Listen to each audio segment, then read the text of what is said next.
Api di Bukit Menoreh. Cerita, Esa Mintarja. Audiobook, novel silat. Bab 313. Keduanya kemudian sempat mengamati gerumbul-gerumbul perdu di sekitarnya. Meskipun malam gelap, namun ketajaman penglihatan kedua anak muda itu sempat melihat sesuatu yang kurang wajar. Mereka menemukan ranting gerumbul-gerumbul perdu itu berpatahan. Seakan-akan baru saja ditembus oleh beberapa orang yang berjalan berjajar. Memang agak aneh, berkata Raden Rangga. Beberapa orang telah lewat melalui tempat ini, berkata Gelagah Putih. Raden Rangga mengangguk-angguk. Namun tiba-tiba ia bertanya kepada anak muda yang hampir saja diterkam harimau itu. Dengan siapa pamanmu memasuki hutan ini? Seakan-akan baru saja ditembus oleh beberapa orang yang berjalan berjajar. Bertiga dengan pengawal Kademangan, berkata anak muda itu. Raden Rangga mengangguk-angguk. Namun menilik bekas yang mereka ketemukan, tentu tidak hanya 3 orang saja yang telah lewat tempat itu. Karena itu, maka Raden Rangga berkata, apakah pamanmu mempunyai musuh atau orang-orang yang mendendamnya? Sepengetahuanku tidak, jawab anak muda itu. Namun bekas yang nampak tentu bukan bekas perkelahian antara ketiga orang itu melawan seekor harimau.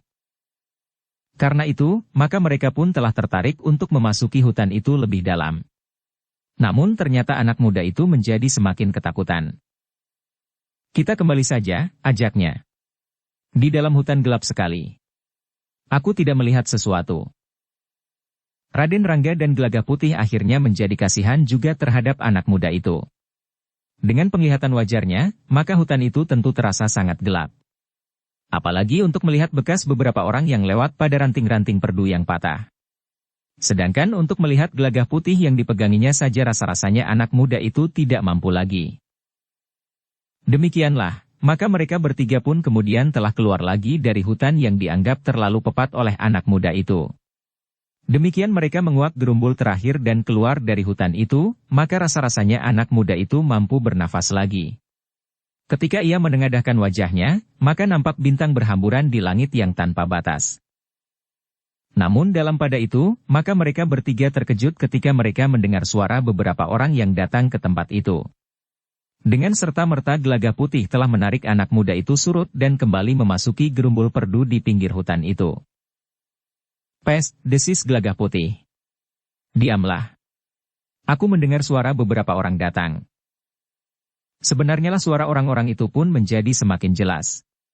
Beberapa orang muncul dari kegelapan malam mendekati hutan itu. Seorang di antara mereka pun kemudian memandang berkeliling sambil berkata, anak itu tentu sudah diterkam harimau. Kita berhasil menggiring harimau itu sehingga harimau itu menemukan anak itu. Tidak seorang pun yang menjawab. Sementara orang itu berkata, baiklah. Kita akan pulang. Kita akan melaporkan bahwa kita tidak menemukan anak itu lagi. Ingat, yang pergi bersamaku hanya 2 di antara kalian semua. Besok kita akan mencari anak itu masuk ke dalam hutan. Mudah-mudahan kita menemukan bangkainya di koyak-koyak harimau liar itu, sehingga tidak menimbulkan kesan yang lain kecuali kecelakaan. Wajah Raden Rangga dan Gelagah Putih menjadi tegang. Sementara Gelagah Putih berbisik.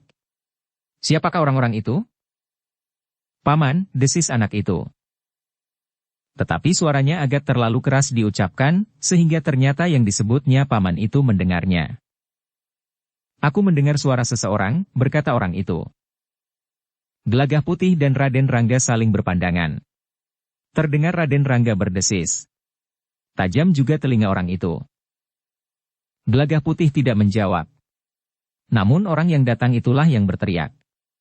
Heh, siapa kalian? Harimau, jawab Raden Rangga. Jawaban itu membuat jantung orang itu berdebar semakin cepat. Dengan serta-merta ia melangkah mendekat sambil berteriak. Keluar kalian dari persembunyian itu. Raden Rangga dan Gelagah Putih tidak menunggu lebih lama. Mereka pun kemudian mengajak anak muda itu untuk keluar dari persembunyian mereka. Orang-orang itu menjadi tegang. Lebih-lebih orang yang disebut paman oleh anak muda itu. Anak Demang Sempulur. Kau, desis pamannya. Anak muda itu menggeretakkan giginya. Dengan suara bergetar ia berkata, Jadi sengaja paman meninggalkan aku untuk dimakan harimau? Bahkan pamanlah yang telah menggiring harimau itu kemari? Pamannya termangu-mangu sejenak. Namun kemudian jawabnya. Baiklah, aku berterus terang. Kau tentu sudah mendengar pembicaraanku dengan orang-orangku. Orang itu berhenti sejenak, lalu. Aku memang sudah menyiapkan perangkap bagimu. Aku sudah menyiapkan seekor harimau yang akan menerkammu. Tetapi ternyata kau selamat, sehingga kau masih tetap hidup. Tetapi kami akan menyelesaikan kalian semuanya di sini. 3 orang sekaligus. Tetapi kenapa kau akan membinasakan kemanakanmu sendiri? Bertanya Raden Rangga.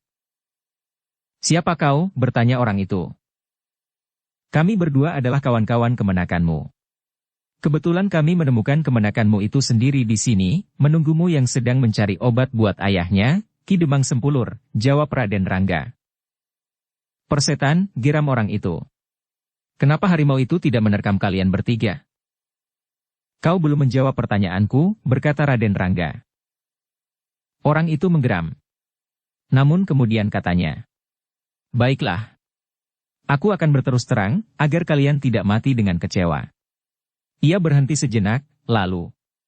Sebagaimana kau ketahui, aku adalah saudara muda ayahmu. Sekarang ayahmu sakit keras. Tidak ada obat yang dapat menyembuhkannya lagi. Jika ayahmu mati, maka kau adalah satu-satunya ahli warisnya. Tetapi jika kau tidak ada, maka akulah waris satu-satunya ayahmu itu, karena aku adalah satu-satunya saudaranya. Gila, teriak anak muda itu. Jadi paman ingin membunuh aku karena warisan itu? Ya. Jangan mengeluh atas nasibmu yang buruk. Kau akan mati, dan kedua orang kawanmu itu pun akan mati, agar mereka tidak dapat membuka rahasia ini kepada siapapun juga, berkata orang itu.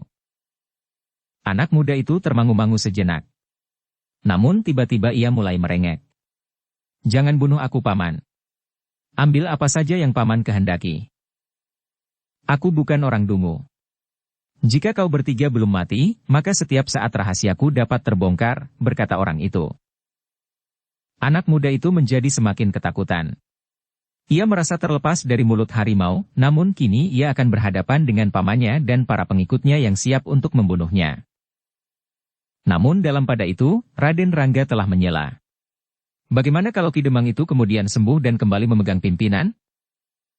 Kakang Demang tidak akan dapat sembuh. Ia akan mati sebagaimana kalian bertiga. Bedanya, Kakang Demang akan mati di pembaringan, sedangkan kalian akan mati di sini, di pinggir hutan. Tetapi kami tidak diterkam harimau, jawab Raden Rangga. Bukan soal yang sulit. Bangkai kalian akan kami lemparkan ke tengah hutan. 2-3 hari lagi, maka yang akan kami ketemukan adalah bangkai yang telah disayat oleh binatang buas.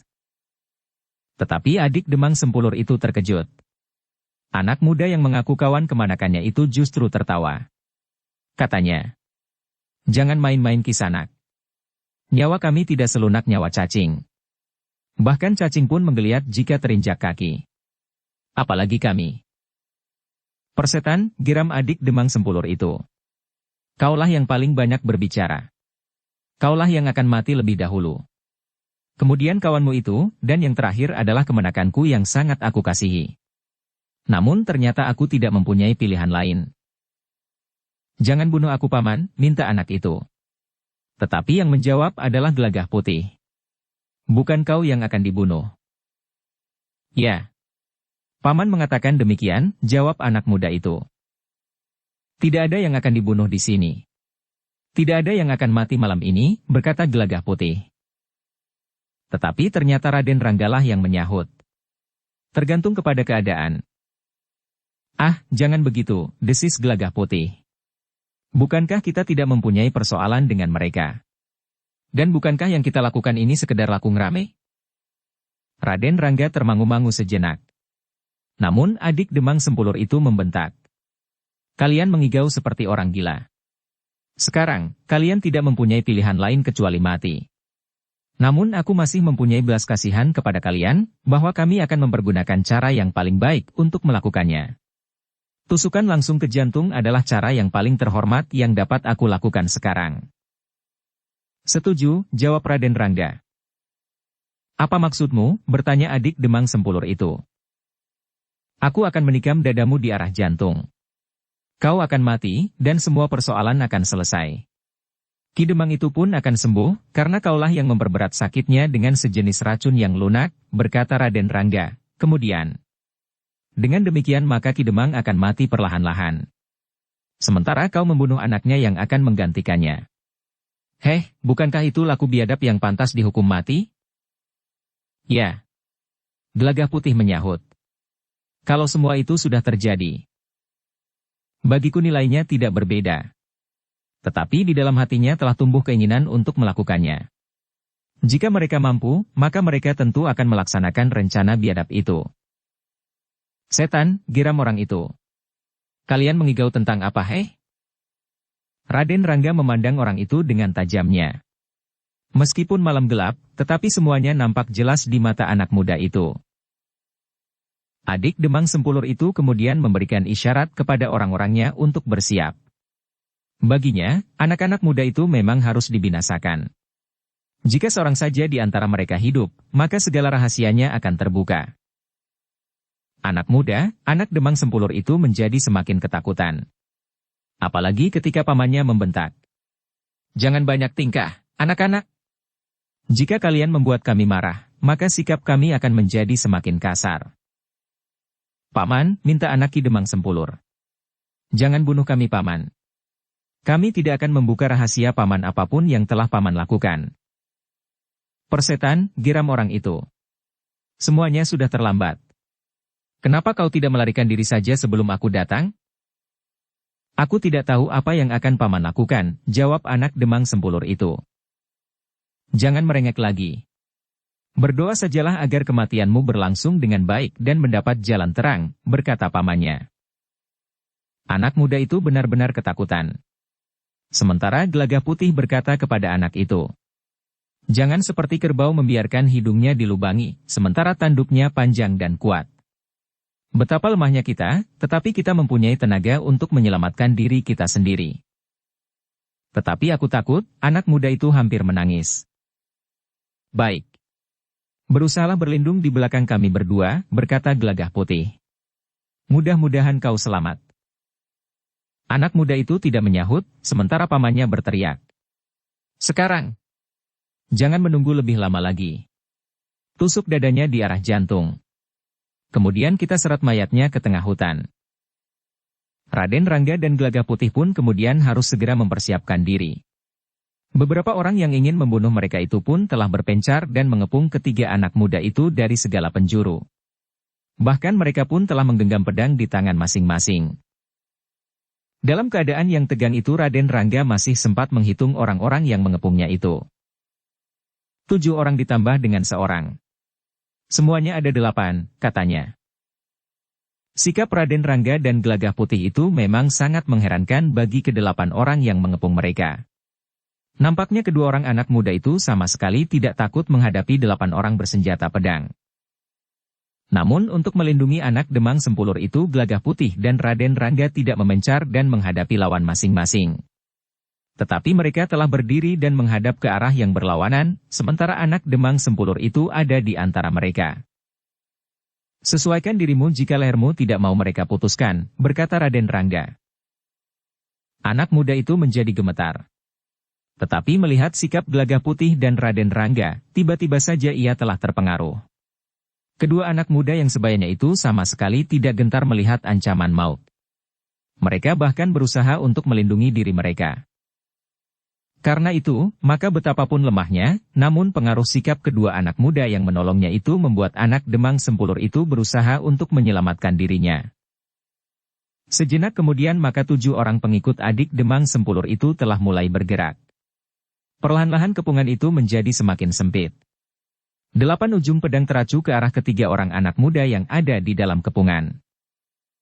Raden Rangga yang berdiri saling membelakangi dengan Gelagah Putih sebelah menyebelah anak Demang Sempulur itu pun kemudian berkata, Gelagah Putih, berilah kesempatan mereka bermain-main. Biarlah mereka menunjukkan kemampuan mereka agar mereka menjadi sedikit berbangga dengan diri mereka. Aku setuju Raden, jawab Gelagah Putih. Kemudian mereka akan kita bawa menghadap Ki Demang itu sendiri. Hanya Ki Demang sajalah yang berhak mengadili mereka. Bukankah Ki Demang sedang sakit? Bertanya Raden Rangga. Tetapi tentu ada bebahu yang lain yang dapat melakukan tugasnya, jawab Gelagah Putih. Tiba-tiba Raden Rangga tertawa. Katanya, kau takut aku membunuh lagi? Gelagah Putih tidak menjawab. Namun orang-orang yang mengepung semakin rapat itu benar-benar bingung mendengar percakapan itu. Agaknya kedua orang anak muda itu sama sekali tidak menghiraukan ujung-ujung pedang yang teracu kepada mereka. Tetapi dalam pada itu Raden Rangga berkata, kita bermain-main dengan senjata. Itu akan lebih aman bagi mereka. Tanpa senjata maka kita akan menjadi sangat berbahaya. Jika kita terdesak, maka kita akan dapat melakukan sesuatu yang dapat menyulitkan mereka. Bahkan mungkin di luar sadar, membunuh mereka. Heh, apakah kalian orang-orang gila? Geram adik Demang Sempulur itu. Tetapi siapapun kalian, maka kalian akan mati. Raden Rangga dan Gelagah Putih tidak menjawab. Tetapi mereka ternyata telah memegang senjata masing-masing. Raden Rangga telah menggenggam tongkatnya, sementara Gelagah Putih telah mengurai ikat pinggangnya. Dengan senjata mereka itulah, maka Raden Rangga dan Gelagah Putih telah bertempur melawan 8 orang. Namun ternyata bahwa 8 orang itu tidak memiliki bekal cukup untuk bertempur melawan mereka yang memiliki kemampuan dalam olah kanuragan.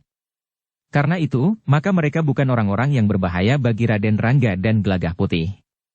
Tetapi justru sebaliknya bagi anak Demang Sempulur yang ketakutan itu. Karena itulah maka Raden Rangga dan Gelagah Putih harus berusaha untuk melindunginya.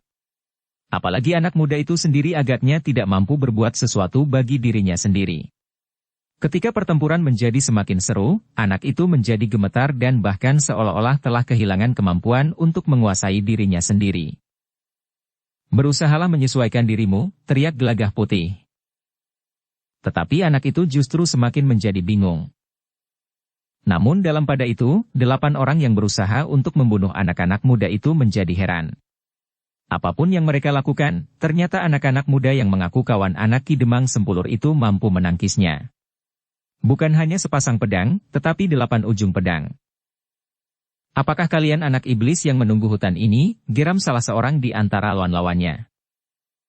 Raden Rangga tertawa. Tongkatnya berputar-putar di sekitar dirinya, dan sekali-sekali menyambar pedang yang teracu ke arah anak Demang Sempulur yang ketakutan itu. Namun kadang-kadang ikat pinggang Gelagah Putihlah yang menangkis pedang yang menebas ke arah leher anak Ki Demang itu. Kedelapan orang itu benar-benar tidak tahu apa yang sebenarnya dihadapinya. Mereka tidak dapat mengerti bagaimana 2 orang anak muda mampu melawan mereka, 8 orang yang dianggap orang-orang terkuat di kademangannya. Tetapi seperti yang dikatakan oleh Raden Rangga, maka kedua anak muda itu memang ingin bermain-main. Mereka tidak ingin segera mengalahkan lawan-lawan mereka. Namun masalahnya adalah anak Ki Demang yang semakin lama menjadi semakin lemah karena ketakutan yang mencengkam dirinya. Biarkan anak itu menjadi pingsan, berkata Raden Rangga. Mudah-mudahan justru tidak mengganggu perlawanan kita. Gelagah Putih tidak menyahut. Tetapi ketakutan yang sangat telah membuat anak itu terduduk gemetar, meskipun tidak pingsan. Namun dengan demikian, maka anak muda itu tidak bergeser lagi kemana-mana, yang justru dapat menyulitkan Raden Rangga dan Gelagah Putih. Nah, duduklah dengan tenang, berkata Gelagah Putih yang berloncatan menangkis ujung pedang yang menyambarnya dan sekali-sekali berusaha menyambar anak Ki Demang itu. Demikianlah pertempuran semakin lama menjadi semakin cepat. Bagi ke-8 orang itu, maka pertempuran pun terasa menjadi semakin sengit. Mereka berusaha untuk mempercepat tata gerak mereka. Berganti-ganti mereka menyerang dari segala penjuru. Namun serangan mereka tidak pernah mengenai sasaran yang manapun juga di antara ketiga anak muda itu. Tetapi Raden Rangga dan Gelagah Putih tidak mengambil langkah-langkah untuk segera mengalahkan mereka. Keduanya seakan-akan sekedar bertahan dan melindungi anak Demang Sempulur itu. Kemarahan adik Ki Demang itu pun semakin menjadi-jadi. Dikerahkannya segenap kemampuannya. Namun ke-8 orang itu sama sekali tidak dapat menembus perisai putaran senjata Raden Rangga dan Gelagah Putih. Anak setan, geram adik Ki Demang. Dari mana kalian mendapatkan ilmu sehingga kalian dapat bertahan sekian lama? Raden Ranggalah yang menyahut. Kaulah anak setan yang sudah sampai hati berusaha membunuh kemenakan sendiri, kakak sendiri, dan orang-orang lain yang kau anggap akan membuka rahasiamu. Jika bukan orang berhati setan, maka kau tentu tidak akan membuat rencana yang begitu gila. Persetan, geram adik Ki Demang. Mengigaulah. Sebentar lagi kau akan mati. Raden Rangga tertawa. Katanya, jangan main-main dengan nyawa. Urungkan niatmu membunuh, agar tidak mendorongku untuk membunuh pula. Anak iblis, adik Ki Demang itu pun kemudian menyerang dengan garangnya. Namun serangan-serangannya kandas di tongkat Pringgading Raden Rangga. Keheranan yang sangat memang mencengkam jantungnya. Ketika adik Ki Demang itu mengayunkan pedangnya sepenuh tenaga, maka pedangnya telah membentur Pringgading di tangan anak yang justru masih sangat muda itu. Namun pedangnya lah yang mental, seakan-akan telah menghantam sekeping baja pilihan. Tongkat itu tentu tongkat tukang sihir, berkata adik Ki Demang itu di dalam hatinya. Namun ia melihat bahwa pedang seorang pengikutnya yang tajam berkilat-kilat ternyata tidak mampu menebas putus ikat pinggang anak muda yang lain yang tentu terbuat dari kulit, karena lentur. Bukan dari kepingan baja. Demikianlah pertempuran berjalan terus. Kedelapan orang itu sekali-sekali telah berputar untuk menyesuaikan diri dan berusaha untuk mencoba lawan yang lain. Namun usaha mereka tidak pernah berhasil. Dalam pada itu, ketika keringat semakin terperas dari tubuh mereka, maka mulailah tenaga kedelapan orang itu menjadi susut. Meskipun perlahan-lahan, tetapi mulai terasa. Sementara kedua orang anak muda yang mempergunakan senjata aneh itu masih tetap segar dan seolah-olah sama sekali tidak terpengaruh oleh serangan-serangan kedelapan orang lawannya. Menyadari hal itu, maka adik Ki Demang pun berteriak nyaring. Cepat, binasakan mereka! Tidak seorang pun yang membantah. Semuanya memang berniat demikian. Tetapi ternyata kemampuan mereka sangat terbatas dibandingkan dengan kedua orang anak muda yang mengaku kawan dari anak Ki Demang Sempulur itu. Dengan demikian, maka apapun yang mereka lakukan, maka orang-orang itu sama sekali tidak mampu menyentuh tubuh kedua anak muda yang bersenjata tongkat dan ikat pinggang itu. Bahkan mereka pun tidak berhasil melukai dan apalagi membunuh anak Demang Sempulur itu. Betapapun mereka berusaha, tetapi kedua anak muda itu mampu melawannya, bahkan seperti laku anak-anak muda yang sedang bermain-main. Seorang di antara mereka mengayunkan tongkatnya seperti mengayunkan lidi, namun setiap benturan membuat senjata lawannya hampir terpental. Sementara ikat pinggang yang seorang lagi berputaran seolah-olah menyelubungi dirinya dan anak Ki Demang yang ketakutan. Dalam pada itu, kedelapan orang itu semakin lama menjadi semakin letih. Mereka telah mengerahkan segenap tenaga dan kemampuan mereka. Namun lawan mereka seakan-akan bukan orang sewajarnya. Dalam pada itu, Raden Rangga pun berkata, marilah. Kerahkan segenap kemampuanmu. Bukankah kalian akan membunuh kami agar rahasia kalian tidak terbongkar? Anak setan, geram adik Ki Demang. Dihentakkannya senjatanya. Namun ia tidak berdaya untuk melaksanakan rencananya. Dalam pada itu, tenaga mereka benar-benar telah terkuras habis. Karena tidak ada harapan lagi untuk memenangkan perkelahian itu, maka adik Ki Demang itu telah mengambil langkah yang dengan cepat dapat dilakukan. Kami harus melarikan diri, berkata adik Ki Demang di dalam hatinya. Entahlah langkah apa yang harus diambil kemudian, karena dengan kegagalan ini rahasia kami tentu akan terbongkar. Sejenak adik Ki Demang itu mengamati keadaan. Tidak ada pilihan lain kecuali melarikan diri, meskipun ia tidak tahu langkah apakah yang harus diambilnya selanjutnya, karena rahasia itu tentu akan segera didengar oleh Ki Demang. Dengan memperhatikan keadaan, maka adik Ki Demang itu telah berusaha untuk bergeser. Ia justru membiarkan orang-orangnya untuk bertempur terus, agar ia berhasil melarikan diri lebih dahulu. Baru kemudian orang-orang itulah yang tentu juga akan melarikan diri, sehingga kedua orang anak muda itu tidak akan dapat mengejar dan menangkap mereka seluruhnya, terutama ia sendiri. Namun agaknya Raden Rangga dan bahkan Gelagah Putih mengetahui niatnya untuk melarikan diri. Karena itu maka keduanya justru telah mengawasinya dengan sungguh-sungguh, karena orang itulah sumber dari peristiwa yang mendebarkan itu. Bahkan hampir merenggut nyawa anak Ki Demang Sempulur. Sebenarnya lah, adik Ki Demang yang putus asa itu pun tiba-tiba saja telah meloncat berlari meninggalkan arena. Tanpa menghiraukan apapun juga dan tanpa berpaling, ia berlari menuju ke pinggir hutan dan selanjutnya ingin melenyapkan diri ke dalam hutan itu. Namun orang itu terkejut bukan kepalang. Tiba-tiba saja segerumbul pohon perdu di pinggir hutan itu bagaikan meledak tepat di hadapannya, sehingga orang itu terkejut bukan buatan. Bahkan terpental surut dan jatuh terlentang. Terdengar suara tertawa mengumandang. Bersamaan dengan itu beberapa orang pengikut adik Ki Demang itu pun terlempar jatuh. Mereka benar-benar sudah tidak berdaya lagi. Bahkan untuk melarikan diri sekalipun. Yang tersisa tidak mampu lagi untuk berbuat sesuatu, selain terduduk sambil terengah-engah. Tiba-tiba saja segala persendian mereka bagaikan telah terlepas yang satu dengan yang lain. "Awasi anak itu," berkata Raden Rangga. "Aku akan mengurusi orang itu." Tetapi, Gelagah Putih termangu-mangu. Raden Rangga tertawa. Katanya, "Jangan takut. Aku adalah pemburu harimau, bukan pemburu kelinci. Karena itu, maka aku tidak akan membunuh kelinci." Gelagah Putih menarik nafas dalam-dalam. Sementara itu Raden Rangga pun telah berjalan mendekati adik Ki Demang yang dengan susah payah berusaha untuk bangun. Seperti mimpi ia melihat gerumbul yang menyala sejenak. Namun kemudian hanya asapnya sajalah yang nampak mengepul dan hilang ditiup angin, sementara gerumbul itu telah hangus menjadi abu. "Bagaimana?" bertanya Raden Rangga kepada orang itu. Orang itu benar-benar tidak tahu lagi apa yang harus dilakukan.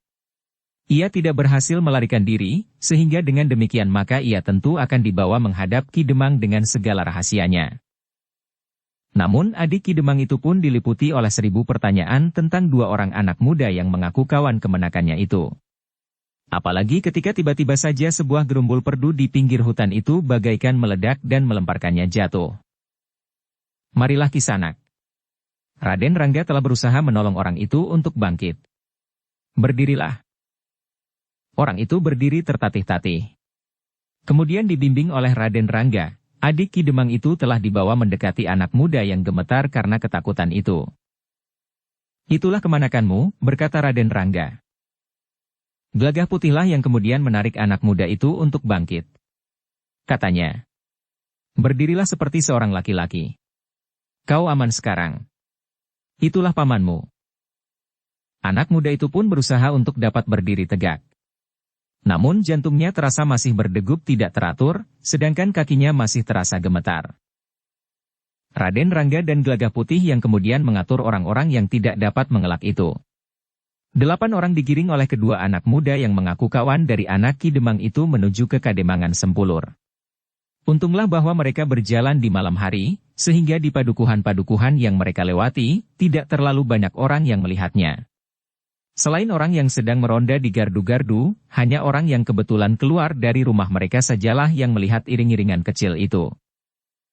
Namun demikian, meskipun yang melihat langsung hanya beberapa orang, tetapi berita tentang adik Ki Demang dan 7 orang pengikutnya telah digiring oleh 2 orang pemuda bersama anak Ki Demang Sempulur menuju ke Kademangan itu, dengan cepat telah menjalar dari pintu ke pintu rumah. Bahkan kadang-kadang seseorang telah mengetuk pintu rumah tetangganya untuk mengatakan tentang berita yang didengarnya itu. Apalagi mereka yang melihat langsung. "Apa yang telah terjadi?" bertanya seseorang. "Entahlah," jawab yang lain. Ketika salah seorang peronda mencoba bertanya, adik Ki Demang itu sama sekali tidak menjawab. Sedang anak Ki Demang itu pun tidak memberikan keterangan apapun juga. Dengan demikian maka orang-orang di Kademangan Sempulur itu mulai menjadi gelisah. Malam yang semula sepi itu pun menjadi bagaikan terbangun. Anak-anak muda telah berkumpul di gardu-gardu untuk berbicara tentang adik Ki Demang. Demikianlah, maka adik Ki Demang dan 7 orang pengikutnya itu pun telah dibawa ke Kademangan. Iring-iringan itu memang sangat mengejutkan. Para peronda telah mendapat pesan dari Raden Rangga agar mereka memanggil Ki Jagabaya atau para bebahu lain, kepercayaan Ki Demang. "Apa yang telah terjadi?" bertanya para peronda itu. "Nanti sajalah," jawab Raden Rangga. "Setelah Ki Jagabaya datang, maka aku akan menceritakan persoalannya." Para peronda itu pun menjadi heran, sebagaimana orang-orang lain yang melihat peristiwa itu. Seolah-olah 8 orang yang bertubuh besar dan kekar telah dikuasai oleh anak-anak muda. Mungkin karena seorang di antara mereka adalah anak Ki Demang, sehingga mereka menjadi takut melawan, berkata seorang di antara para peronda itu. Tetapi sikapnya lain sekali, sahut yang lain. Nampaknya yang menguasai mereka justru bukan anak Ki Demang itu, tetapi kedua anak muda yang lain. Kademangan Sempulur benar-benar dicengkam oleh satu teki-teki yang mendebarkan. Sementara itu, Ki Jagabaya yang dibangunkan di rumahnya, dengan tergesa-gesa telah pergi ke Kademangan. Sementara beberapa orang bebahu yang lain pun telah berdatangan pula. Beberapa saat kemudian, di Kademangan telah menjadi ramai. Bukan saja para bebahu dan peronda yang sibuk, tetapi beberapa orang penghuni padukuhan induk Kademangan Sempulur yang terbangun telah pergi pula ke Kademangan. Mereka ingin tahu apa yang telah terjadi, sementara Ki Demang sendiri sedang sakit keras.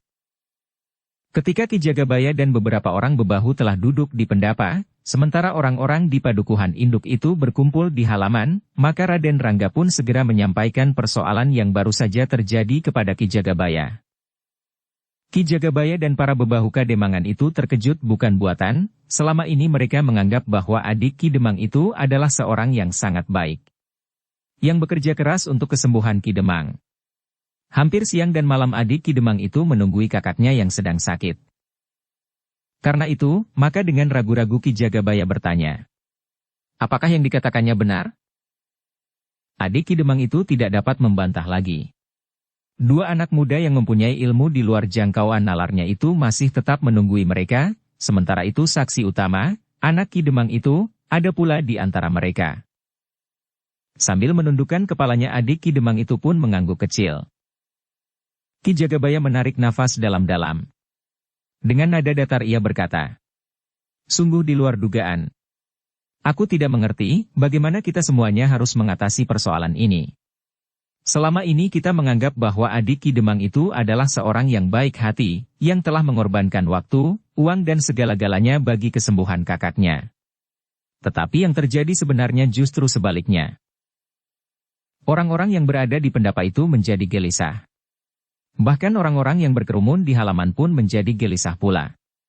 Sebagian besar dari mereka menjadi sangat marah terhadap sikap adik Ki Demang itu. Bahkan anak-anak muda yang tidak dapat menahan diri telah berteriak, berikan orang itu kepada kami. Ya, sahut yang lain. Kami akan menghakimi mereka. Tetapi Ki Jagabaya kemudian berkata, kita tidak dapat bertindak sendiri. Bagaimanapun juga kita harus menghubungi Ki Demang. Meskipun Ki Demang sedang sakit, namun keputusannya kita perlukan. Apalagi yang melakukan kesalahan adalah adiknya sendiri, yang ditujukan kepada Ki Demang itu pula. Meskipun anak-anak muda itu tidak puas, tetapi mereka memang tidak dapat memaksa Ki Jagabaya menyerahkan adik Ki Demang itu kepada mereka. Apalagi mereka yang berada di halaman masih belum pasti, apa yang sebenarnya terjadi, dan siapakah kedua orang anak muda itu, yang bersama anak Ki Demang telah menggiring adik Ki Demang ke Kademangan. Karena itu, maka Ki Jagabaya pun telah minta kepada para bebahu yang lain untuk mengawasi adik Ki Demang itu serta orang-orang Kademangan yang marah. Ia sendiri akan berusaha untuk menemui Ki Demang yang sedang sakit. Namun ternyata Ki Jagabaya telah minta agar anak Ki Demang itu menyertainya, untuk memberikan penjelasan-penjelasan tentang peristiwa yang menimpa dirinya. Anak Ki Demang itu memandang Raden Rangga dan Gelagah Putih berganti-ganti, seakan-akan minta pertimbangannya, apakah ia akan ikut menemui ayahnya atau tidak. Hampir berbareng Raden Rangga dan Gelagah Putih mengangguk kecil, sehingga anak muda itu pun kemudian bersama Ki Jagabaya menghadap ayahnya yang sedang sakit. Dalam pada itu, Ki Demang terbaring di dalam biliknya ditunggui oleh Nyi Demang dan beberapa orang lain. Meskipun ingatan Ki Demang masih utuh dan masih cukup cerah, namun tubuhnya nampaknya menjadi sangat lemah. Seakan-akan untuk bangkit dan duduk pun rasa-rasanya sudah tidak sanggup lagi. Hanya dalam keadaan yang terpaksa dan penting sekali sajalah Ki Demang bangkit dan duduk di bibir ambennya, dijagai oleh Nyi Demang atau orang lain. Orang yang terbiasa menunggui Ki Demang selain Nyi Demang adalah adiknya. Adiknya itulah yang berbuat segala-segalanya. Tanpa mengenal lelah, adiknya telah berusaha untuk mencari kesembuhan untuk Ki Demang. Siang malam, jika ia mendengar seorang yang memiliki kemampuan pengobatan, maka ia telah pergi menemuinya. Namun ternyata sesuatu telah terjadi dengan adik Ki Demang itu. Ki Jagabaya yang datang bersama anak Ki Demang ke bilik itu telah menarik perhatian dari orang-orang yang menungguinya. Namun dengan berat hati Ki Jagabaya minta agar orang-orang lain keluar dari bilik itu. Ia dan anak Ki Demang itu akan memberikan laporan khusus kepada Ki Demang tentang keadaannya. "Apakah aku tidak boleh mendengarkannya?" bertanya Nyi Demang. Ki Jagabaya termangu-mangu sejenak. Namun kemudian katanya, "Nanti saja Nyi Demang akan mendapat pemberitahuan yang khusus tentang hal ini." Nyi Demang memang menjadi heran. Namun Ki Demang pun berkata, "Baiklah Nyi. Biarlah Ki Jagabaya menyampaikan persoalannya lebih dahulu." Nyi Demang tidak membantah. Ia pun kemudian meninggalkan Ki Demang yang terbaring di biliknya. Sepeninggal orang-orang yang menungguinya, maka Ki Jagabaya pun telah mendekati Ki Demang sambil berkata, "Ki Demang, kami minta maaf bahwa justru dalam keadaan seperti ini kami akan menyampaikan persoalan yang cukup berat. Tetapi kami berharap bahwa untuk selanjutnya persoalannya menjadi jelas bagi Ki Demang dan dapat mengambil langkah-langkah untuk mengatasinya." Ki Demang yang sakit itu mengerutkan keningnya. Dengan wajah yang berkerut ia mendengarkan keterangan Ki Jagabaya.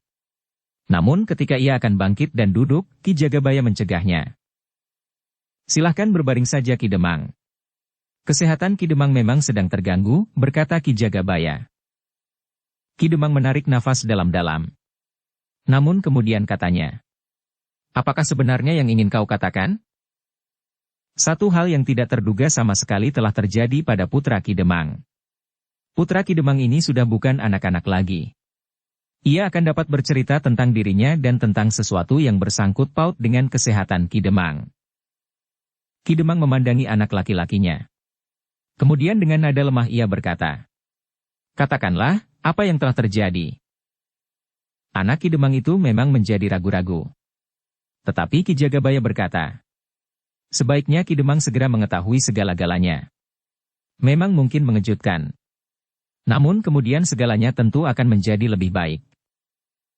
"Kau membuat aku berdebar-debar Ki Jagabaya," berkata Ki Demang. "Mungkin memang mendebarkan Ki Demang. Tetapi aku minta Ki Demang dapat mempertimbangkan dengan sebaik-baiknya. Dan Ki Demang justru harus merasa beruntung bahwa hal itu dapat segera diketahui sekarang. Jika terlambat sepekan saja, maka segalanya tentu akan lain jadinya. Dan kita semuanya hanya akan dapat menyesal.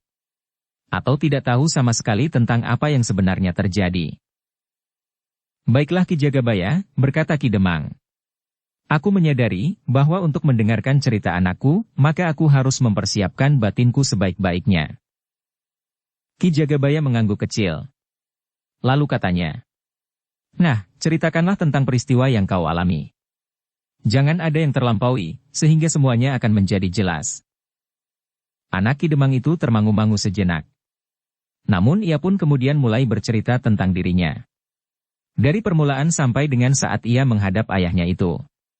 Tidak ada persoalan yang terlampaui, meskipun segalanya diceritakannya dengan singkat.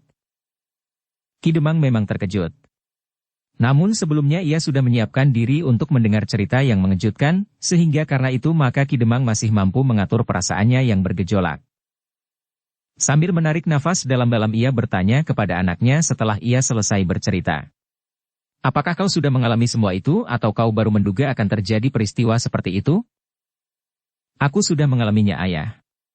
2 orang anak muda yang menolongku itu sekarang ada di sini.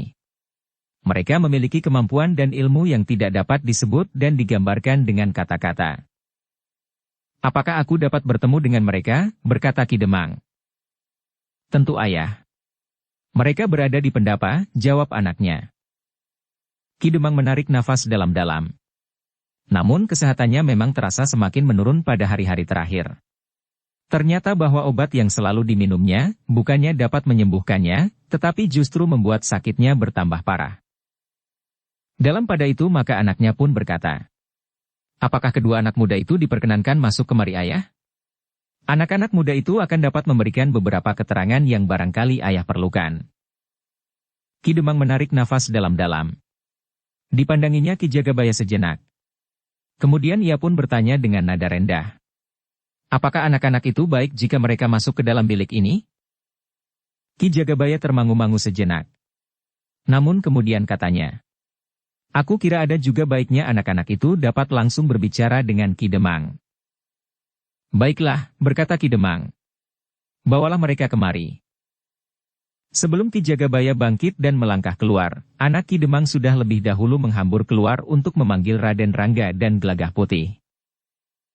Namun Ki Jagabaya pun kemudian menyusulnya. Ia harus mengawasi adik Ki Demang itu agar tidak berusaha untuk melarikan diri, karena banyak persoalan yang harus diselesaikan dengannya. Sementara itu, maka anak Ki Demang telah mengajak Raden Rangga dan Gelagah Putih untuk menemui ayahnya. Karena kedua anak muda itu ragu-ragu, maka Ki Jagabaya yang kemudian keluar dari bilik Ki Demang telah mengangguk sambil berkata, "Masuklah. Ki Demang ingin berbicara dengan kalian." Raden Rangga dan Gelagah Putih pun kemudian mengikuti anak Ki Demang itu masuk ke dalam bilik. Kedua anak muda itu melihat bahwa Ki Demang memang nampak sangat lemah. Perlahan-lahan adiknya memang telah berusaha membunuhnya dengan obat-obat yang diberikannya, yang sama sekali bukan untuk menyembuhkannya. "Anak-anak muda," berkata Ki Demang dengan suara lemah. "Aku telah mendengar cerita anakku. Anakku juga telah bercerita, siapakah sebenarnya yang telah membuat diriku menjadi sakit-sakitan seperti ini. Namun agaknya segalanya sudah terlambat. Aku sudah menjadi terlalu lemah dan barangkali aku benar-benar akan mati." Raden Rangga menggeleng. Katanya, "Tidak Ki Demang. Meskipun tidak dengan serta-merta, namun aku berharap bahwa ada obat yang dapat menyembuhkan Ki Demang." "Keadaanku sudah sangat lemah," berkata Ki Demang. "Tetapi menurut pendapatku, belum terlambat. Barangkali Ki Demang dapat mencoba menyembuhkan sakit Ki Demang melalui beberapa jenis obat. Namun yang utama, Ki Demang harus menawarkan racun yang sudah ada di dalam tubuh Ki Demang. Racun itu adalah racun yang lemah, tetapi cukup berbahaya. Perlahan-lahan racun itu merusakkan jaringan tubuh Ki Demang, sehingga tubuh Ki Demang menjadi sangat parah seperti sekarang ini," berkata Raden Rangga. "Tetapi rasa-rasanya sulit bagiku untuk mendapatkan penyembuhan. Rasa-rasanya tidak ada lagi obat yang dapat menolongku," berkata Ki Demang. Raden Rangga menarik nafas dalam-dalam. Menurut pendapatnya, jika racun di dalam tubuh Ki Demang itu sudah tawar, maka penyembuhan berikutnya tidak akan terlalu sulit. Sekedar untuk memulihkan kekuatannya dan memperbaiki jaringan tubuhnya yang rusak.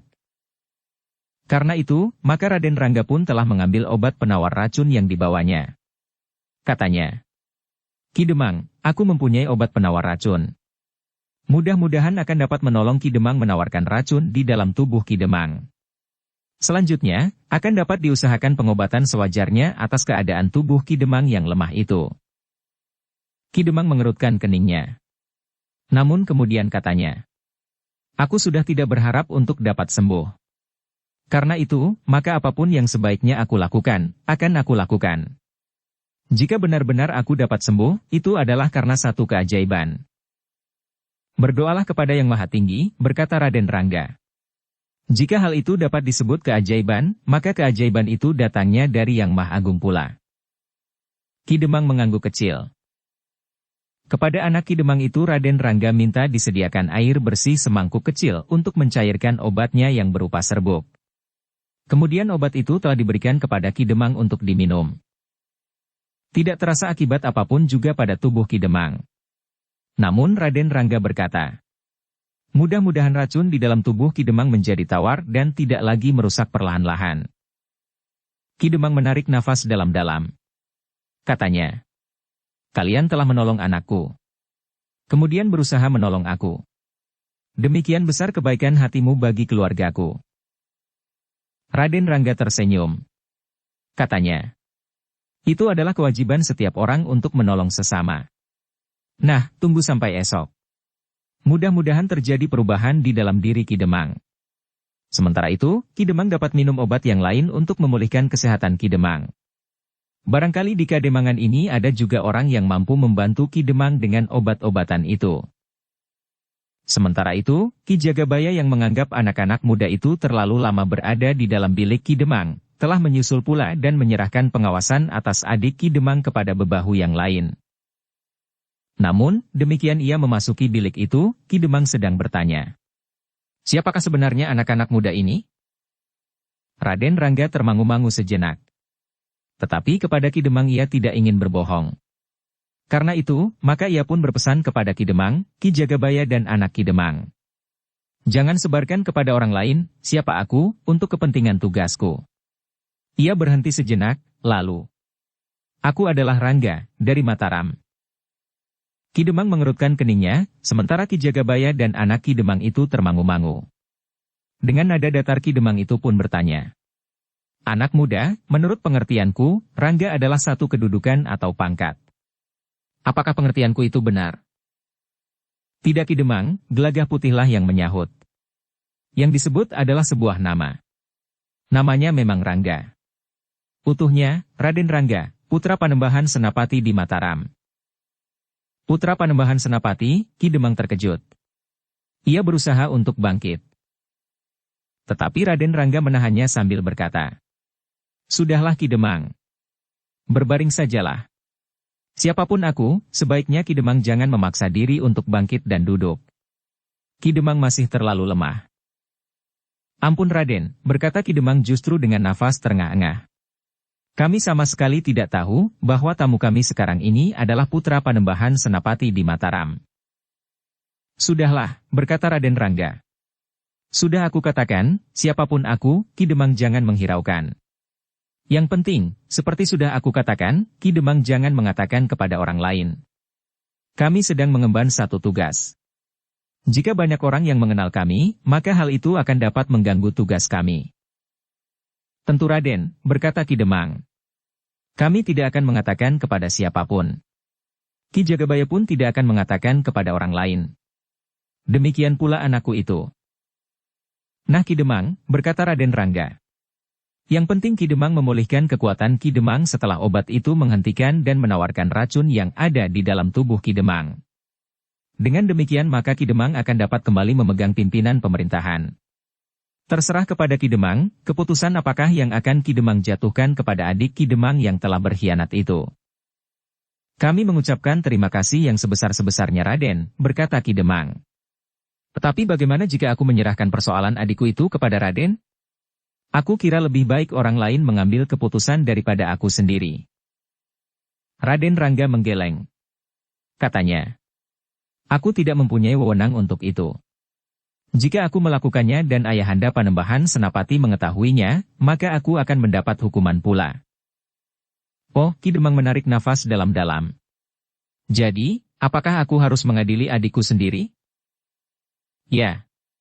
Itu adalah kewajiban Ki Demang, berkata Raden Rangga. Adalah kebetulan saja bahwa yang melakukan kesalahan itu adalah adik Ki Demang sendiri. Baiklah Raden, berkata Ki Demang. Seandainya Yang Maha Agung memperkenankan aku sembuh kembali, aku akan mengadilinya. Tetapi sudah tentu aku mohon Raden menjadi saksi. Raden Rangga tersenyum. Katanya. Aku minta maaf Ki Demang, bahwa aku tidak akan dapat tinggal terlalu lama di Kademangan ini. Kami akan memohon Raden tinggal di sini bersama anak muda yang seorang itu, berkata Ki Demang. Anak muda ini adalah Gelagah Putih, Ki Demang. Ia adalah adik sepupu Agung Sedayu dari Jati Anom, namun yang sekarang berada di Tanah Perdikan Menoreh, jawab Raden Rangga. Ia akan pergi bersamaku, melakukan tugas yang berat. Jati Anom, desis Ki Demang. Tempat itu tidak terlalu jauh. Aku pernah pergi ke Jati Anom. Ya. Kami berdua akan mengemban satu tugas, sehingga dengan demikian, maka kami berdua tidak akan dapat terlalu lama tinggal di Kademangan ini. Mungkin kami dapat tinggal sehari. Aku pun ingin melihat akibat dari obat yang telah Ki Demang minum. Tetapi tidak lebih dari itu, berkata Raden Rangga. Ki Demang menarik nafas dalam-dalam. Lalu katanya, kami mohon Raden dapat berada di tempat ini tidak hanya untuk sehari. Raden Rangga tersenyum. Katanya, sudahlah. Sebaiknya Ki Demang beristirahat. Untuk selanjutnya Ki Demang dapat minum obat untuk menyembuhkan sakit Ki Demang dan memulihkan kesehatan Ki Demang. Yang penting racun itu sudah tidak bekerja lagi di dalam tubuh Ki Demang. Ki Demang mengangguk. Namun terdengar ia berdesis. Raden telah melakukan satu langkah yang sangat penting artinya bagi keluarga kami dan Kademangan kami. Karena itu maka kami mohon, jika tugas Raden sudah selesai, hendaknya Raden dan Angger Gelagah Putih sudi singgah lagi di Kademangan ini. Raden Rangga mengangguk. Namun tiba-tiba wajahnya menjadi muram. Hanya sekilas. Ia pun kemudian berusaha untuk dengan segera menekan perasaannya. Raden Rangga telah memaksakan sebuah senyum bergerak di bibirnya. Tentu Ki Demang, berkata Raden Rangga. Aku akan singgah kelak jika tugasku sudah selesai. Terima kasih Raden. Semoga tugas Raden cepat Raden selesaikan berdua. Raden Rangga kemudian menepuk lengan Ki Demang sambil berkata. Sudahlah Ki Demang. Beristirahatlah. Aku akan berada di Pendapa. Malam besok aku masih akan bermalam di Kademangan ini. Karena itu, maka besok sehari aku akan berada di sini. Ki Demang mengangguk kecil. Katanya. Silahkan Raden juga beristirahat, lalu Ki Demang pun berkata kepada Ki Jagabaya. Sebelum aku dapat berbuat banyak, terserah kepadamu Ki Jagabaya. Tetapi jaga agar adikku itu tidak dapat melepaskan diri dengan alasan apapun. Baik Ki Demang. Aku akan menjaganya bersama para bebahu dan anak-anak muda Kademangan ini, jawab Ki Jagabaya. Ki Jagabaya, berkata Ki Demang pula. Persilahkan tamu-tamu kita ini beristirahat. Aku akan membersihkan gandok ayah, berkata anak Ki Demang. Sebelum Ki Demang menjawab, maka anak Ki Demang itu sudah berlari ke gandok. Tetapi ternyata ia tidak melakukan sendiri. Ia hanya berteriak-teriak saja memanggil pembantu Kademangan itu yang terkejut karenanya. Sambil mengusap matanya ia keluar dari biliknya dan pergi ke gandok sambil bergeremang. Anak itu terlalu manja. Demikian ia sampai ke gandok, maka anak Ki Demang itu pun telah meneriakkan perintah-perintah. Hei, jangan tidur saja, berkata anak Ki Demang itu lantang. Kau tahu kalau ada tamu hei? Semua orang sekademangan datang kemari, kau tidur saja mendekur. Siapa yang datang kemari, bertanya pembantunya itu. Lihat itu di halaman, berkata anak Ki Demang. Pembantunya sama sekali tidak berniat untuk melihat ke halaman. Sementara itu, anak Ki Demang pun telah memerintahkan membersihkan bilik gandok itu. Dalam pada itu, maka Ki Jagabaya pun telah mempersilahkan kedua anak muda itu untuk sementara duduk di Pendapa, karena bilik bagi mereka di gandok baru dibersihkan. Rumah Ki Demang cukup besar, berkata Ki Jagabaya. Sedangkan keluarganya tidak terlalu banyak, sehingga ada bilik-bilik yang kosong. Namun agaknya bilik-bilik yang kosong itu pun jarang dibersihkan sebagaimana bilik yang selalu dipergunakan. Raden Rangga dan Gelagah Putih mengangguk-angguk. Mereka pun kemudian telah duduk kembali di Pendapa sambil menunggu tempat yang disediakan bagi mereka. Sementara itu, Nyi Demanglah yang telah berada kembali di bilik Ki Demang untuk menungguinya. Dalam pada itu, Ki Jagabaya pun kemudian telah sibuk dengan para tawanannya. Para pengawal yang terdiri dari anak-anak muda telah mendapat tugas untuk membawa para tawanan itu ke Banjar dan diawasi langsung oleh dua orang bebahu, pembantu Ki Jagabaya. Jangan sampai lepas, berkata Ki Jagabaya. Taruhannya adalah leher kalian. Demikianlah, maka di sisa malam itu, Raden Rangga dan Gelagah Putih telah tidur di gandok. Anak Ki Demang yang sebaya dengan Raden Rangga itu ternyata ingin pula tidur bersama mereka. Kekagumannya kepada kedua anak muda yang mengembara itu membuatnya selalu ingin dekat dengan mereka. Memang ada banyak hal yang ditanyakan. Sesuai dengan umurnya maka pertanyaan berkisar pada kemampuan kedua pengembara itu. Bagaimana mereka dapat mengalahkan seekor harimau dan mengusirnya ke dalam hutan, dan bagaimana mereka mampu melawan 8 orang sekaligus. Gelagah Putih yang lebih banyak mendengarkan percakapan itu tiba-tiba hampir di luar sadarnya telah memperbandingkan dua orang anak muda yang sebaya. Gelagah Putih memperhatikan landasan berpikir mereka, ungkapan perasaan mereka dan perhatian mereka terhadap sasaran pengamatan mereka. Memang jauh berbeda. Namun kadang-kadang tataran perhatian mereka bertemu, tetapi hanya pada titik silang yang kemudian berpisah lagi, sebagaimana dua buah garis yang saling berpotongan. Namun pada pembicaraan berikutnya, jarak antara keduanya menjadi semakin jauh, dan bahkan keduanya sama sekali tidak mempunyai arah singgungan sama sekali. Namun dalam pada itu, akhirnya mereka bertiga pun sempat beristirahat dan tidur bareng sejenak. Ketika fajar menyingsing, maka mereka telah terbangun. Adalah kebiasaan Gelagah Putih untuk segera pergi ke sumur untuk menimba air. Aku mandi dahulu, berkata Raden Rangga. Nanti, kau ganti mandi dan aku yang mengisi jambangan. Gelagah Putih mengangguk. Ialah yang lebih dahulu mengisi jambangan sementara Raden Rangga mandi. Ketika kemudian seisi rumah itu telah terbangun, maka kedua anak muda itu pergi menengok Ki Demang di dalam biliknya. Ternyata bahwa sudah mulai terasa perubahan di dalam dirinya.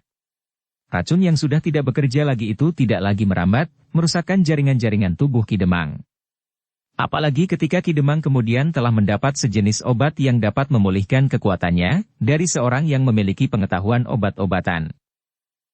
Namun semula orang itu tidak berani memberikan obatnya, karena sebelumnya ia pernah mengobati Ki Demang tanpa membawa hasil. Bahkan semakin lama menjadi semakin parah. Racun itu sudah tidak bekerja lagi, berkata Ki Demang. Karena itu aku berharap obatmu akan berarti bagi kesehatanku. Sebenarnya lah, obat yang diminumnya itu memberikan kesegaran pada tubuh Ki Demang yang masih sangat lemah. Tetapi Raden Rangga yakin, bahwa meskipun agak lambat, namun Ki Demang tentu akan dapat pulih kembali. Sebenarnya kami hanya ingin melihat akibat obat yang telah diberikan kepada Ki Demang, berkata Raden Rangga. Agaknya kita sudah yakin bahwa keadaan Ki Demang akan berangsur baik. Karena itu, tugasku di Kademangan ini agaknya sudah selesai. Tetapi kau berjanji untuk tinggal di Kademangan ini sampai besok, berkata anak Ki Demang. Raden Rangga tersenyum. Ketika ia berpaling ke arah Gelagah Putih, maka Gelagah Putih itu pun berkata, terserah kepada Raden. Tetapi pekerjaan kita sudah selesai di sini. Belum, potong anak Ki Demang. Masih ada satu tugas yang harus kalian lakukan. Menepati janji. Raden Rangga tertawa. Namun kemudian ia pun menjawab. Baiklah. Tetapi dengan satu permintaan. Apa? Bertanya anak Ki Demang. Siang nanti kita membuat rujak cengkir dan babal, jawab Raden Rangga. Jangan takut, jawab anak itu. Di sini ada berpuluh batang pohon kelapa dan berpuluh batang pohon nangka. Dengan demikian maka Raden Rangga dan Gelagah Putih telah menunda keberangkatan mereka.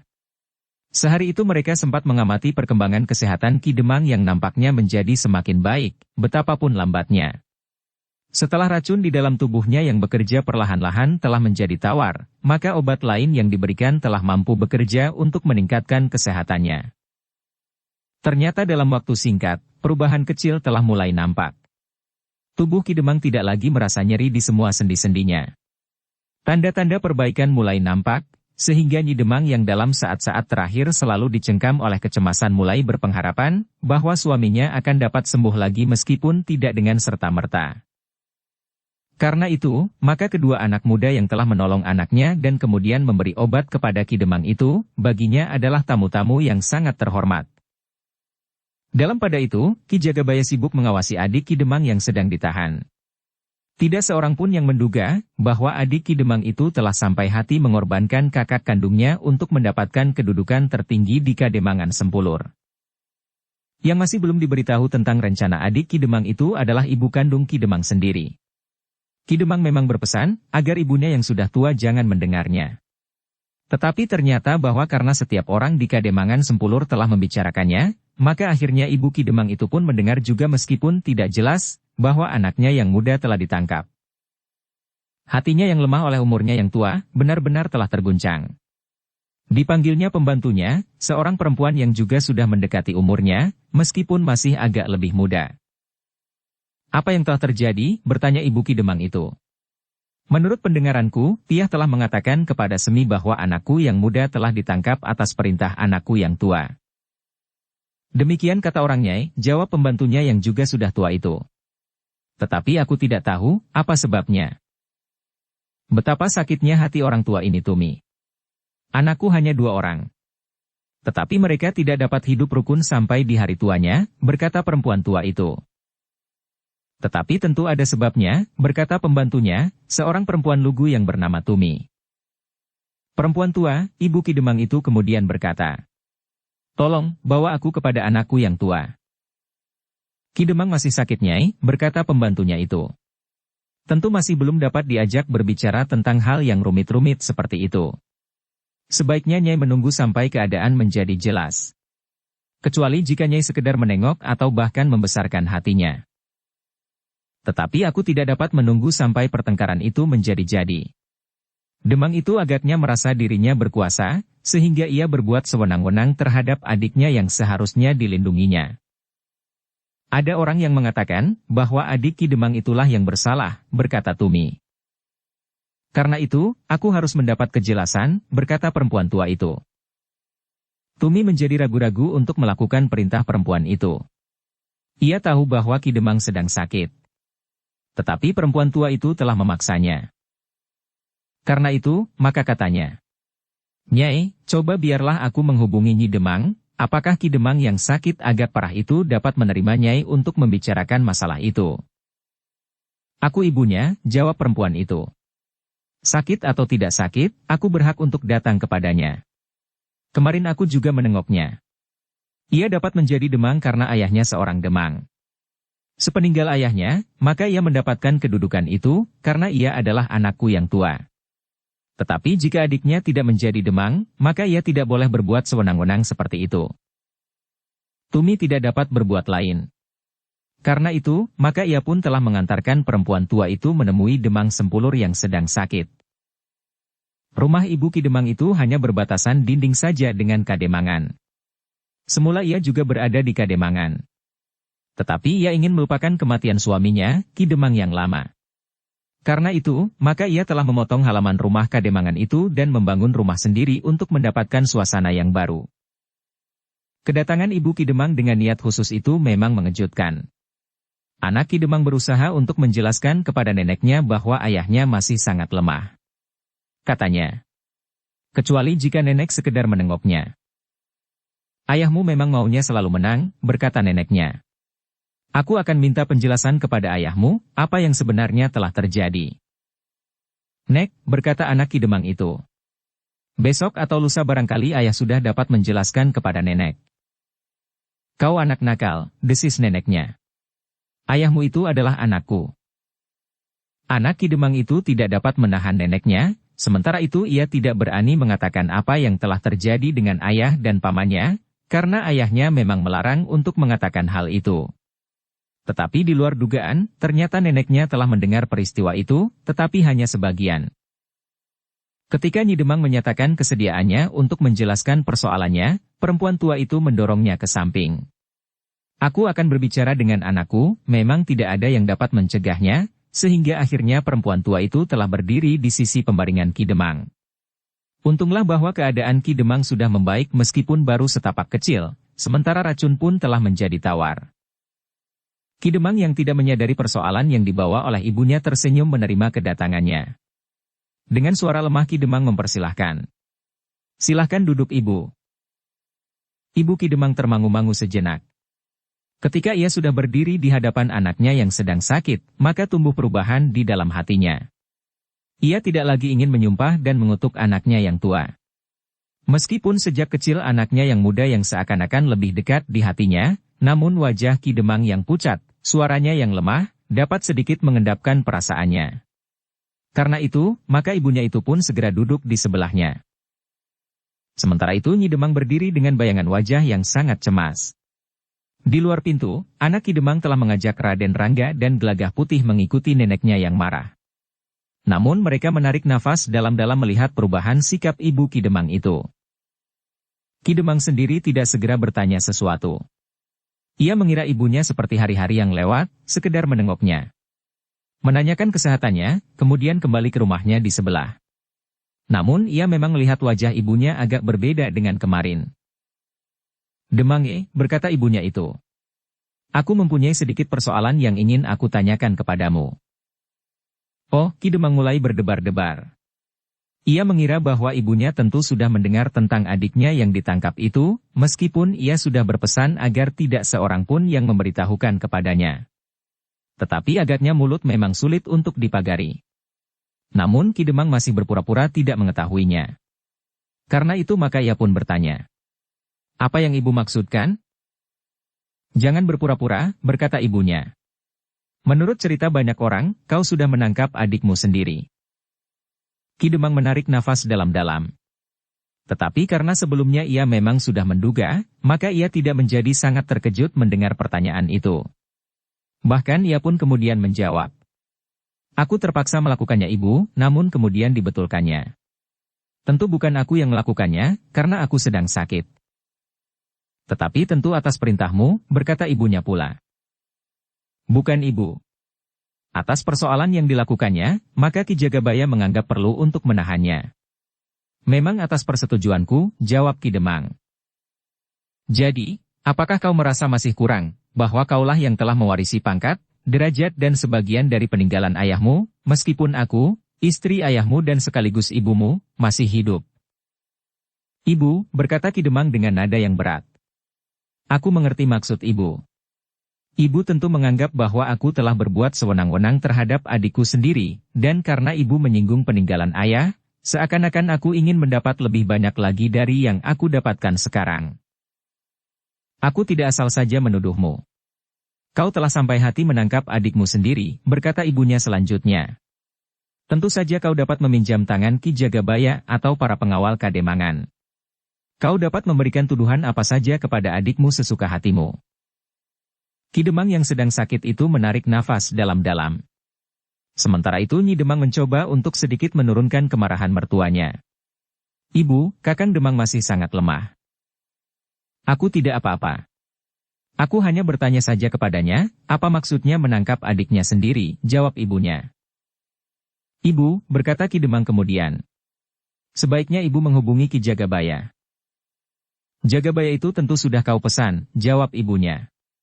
Ia adalah Jagabaya yang baik sebelumnya. Sejak ia diangkat menggantikan ayahnya oleh ayahmu dahulu, ia sudah menunjukkan kelebihannya dari ayahnya. Tetapi sekarang ternyata ia telah dapat kau pergunakan untuk kepentinganmu pribadi, bukan kepentingan Kademangan ini. Ki Demang menarik nafas dalam-dalam beberapa kali untuk menahan perasaannya yang bergolak. Ia menghormati ibunya sebagaimana seseorang menghormati ibunya. Namun dalam keadaan sakit, ia tidak banyak kesempatan untuk berbicara panjang. Dadanya yang sudah terasa lapang itu menjadi sesak pula. Dalam pada itu, anak Ki Demang yang tidak tahan melihat keadaan ayahnya berkata, Nenek, jika ayah berkenan, aku dapat menjelaskan persoalannya. Apa tahumu, bentak neneknya. Ayahnya lah yang menyahut. Ibu, sebenarnya aku memerintahkan semua orang untuk tidak menyampaikan persoalan ini kepada ibu, agar ibu tidak terkejut karenanya. Tetapi ternyata aku telah memilih langkah yang salah. Seharusnya sejak semula aku harus langsung memberitahukan kepada ibu agar ibu tidak mendengar justru dari orang lain yang dapat menyesatkan. Siapapun yang mengatakan kepadaku, tetapi satu kenyataan bahwa adikmu sudah kau tangkap, berkata ibunya. Ketika Nyi Demang menyatakan kesediaannya untuk menjelaskan persoalannya, perempuan tua itu mendorongnya ke samping. Aku akan berbicara dengan anakku.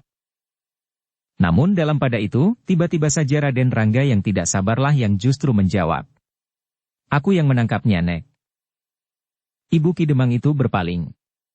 Dipandanginya seorang anak muda yang berdiri di muka pintu di sebelah cucunya. Anak muda yang belum dikenalnya. Kau siapa? Bertanya Ibu Ki Demang itu. Raden Rangga tiba-tiba saja menjadi ragu-ragu. Tetapi ia sudah terlanjur mengatakannya. Karena itu, maka jawabnya kemudian. Aku adalah sahabat cucu nenek ini. Apa hubunganmu dengan kedua anakku dalam persengketaan ini? Bertanya Ibu Ki Demang pula. Nek, berkata Raden Rangga kemudian. Bukankah cucu nenek hanya seorang? Tidak, jawab nenek itu. Anak Demang inilah yang hanya satu. Raden Rangga mengangguk-angguk. Dengan demikian maka ia mengetahui bahwa anak adik Ki Demang yang telah ditangkap itu agaknya lebih dari seorang. Sebenarnya lah Ibu Ki Demang itu pun kemudian meneruskan. Anak adik Ki Demang ini ada 3. Raden Rangga menarik nafas dalam-dalam. Tetapi ia sudah terlanjur melibatkan dirinya karena ia merasa kasihan kepada Ki Demang. Karena itu maka katanya. Baiklah Nek. Jika nenek ingin penjelasan, biarlah aku menjelaskan, kenapa anak nenek yang muda itu telah ditangkap. Siapa kau, dan apa urusanmu dengan anak-anakku? Bertanya Ibu Ki Demang itu. Ki Demang yang sakit itu dengan suara lemah menyahut. Ibu. Sebenarnya kami tidak ingin memberitahukan persoalannya kepada ibu. Aku tahu, anak ibu yang bungsu itu terlalu manja. Jika ibu mengetahui persoalannya yang sebenarnya, maka ibu tentu akan terkejut. Ada dua kemungkinan dapat terjadi. Ibu tidak percaya, atau ibu akan menjadi sangat kecewa terhadap si bungsu itu. Ibunya mengerutkan keningnya. Dipandanginya anaknya yang masih nampak sangat lemah itu. Kemudian diedarkannya pandangan matanya ke arah Nyi Demang, anak Ki Demang, dan dua orang anak muda yang mengaku kawan-kawan cucunya itu. Apa yang telah terjadi sebenarnya? Bertanya Ibu Ki Demang itu. Raden Rangga masih juga ragu-ragu. Namun Ki Demang itu pun kemudian berkata kepada anaknya. Ceritakan kepada nenekmu. Ternyata usahaku untuk tidak memberitahukan kepada nenekmu, akibatnya justru sebaliknya. Nenekmu mendengar dari orang lain, tetapi tidak lengkap, sehingga timbul prasangka yang bukan-bukan. Dukung channel Novel Silat dengan subscribe, follow, like, komen dan share. Anak Ki Demang itu menjadi ragu-ragu. Tetapi ia sudah remaja, bahkan mendekati dewasa, sehingga karena itu ia sudah dapat membuat pertimbangan-pertimbangan. Sehingga karena itu, maka ia pun setuju dengan ayahnya. Neneknya harus mendengar langsung dari orang yang berkepentingan agar tidak mendapat kesan yang salah. Jika nenek tidak percaya, itu persoalan lain, berkata anak Ki Demang itu di dalam hatinya. Nek, berkata anak Ki Demang itu kemudian sambil mendekat. Namun hatinya menjadi berdebar-debar juga melihat kerut di dahi neneknya. Sementara itu Nyi Demang menjadi tegang. Tetapi ia tidak berani mencampurinya. Demikianlah maka anak Ki Demang itu pun kemudian telah menceritakan apa yang telah dialaminya. Sejak awal sampai akhir. Juga tentang sakit ayahnya yang semakin lama semakin parah.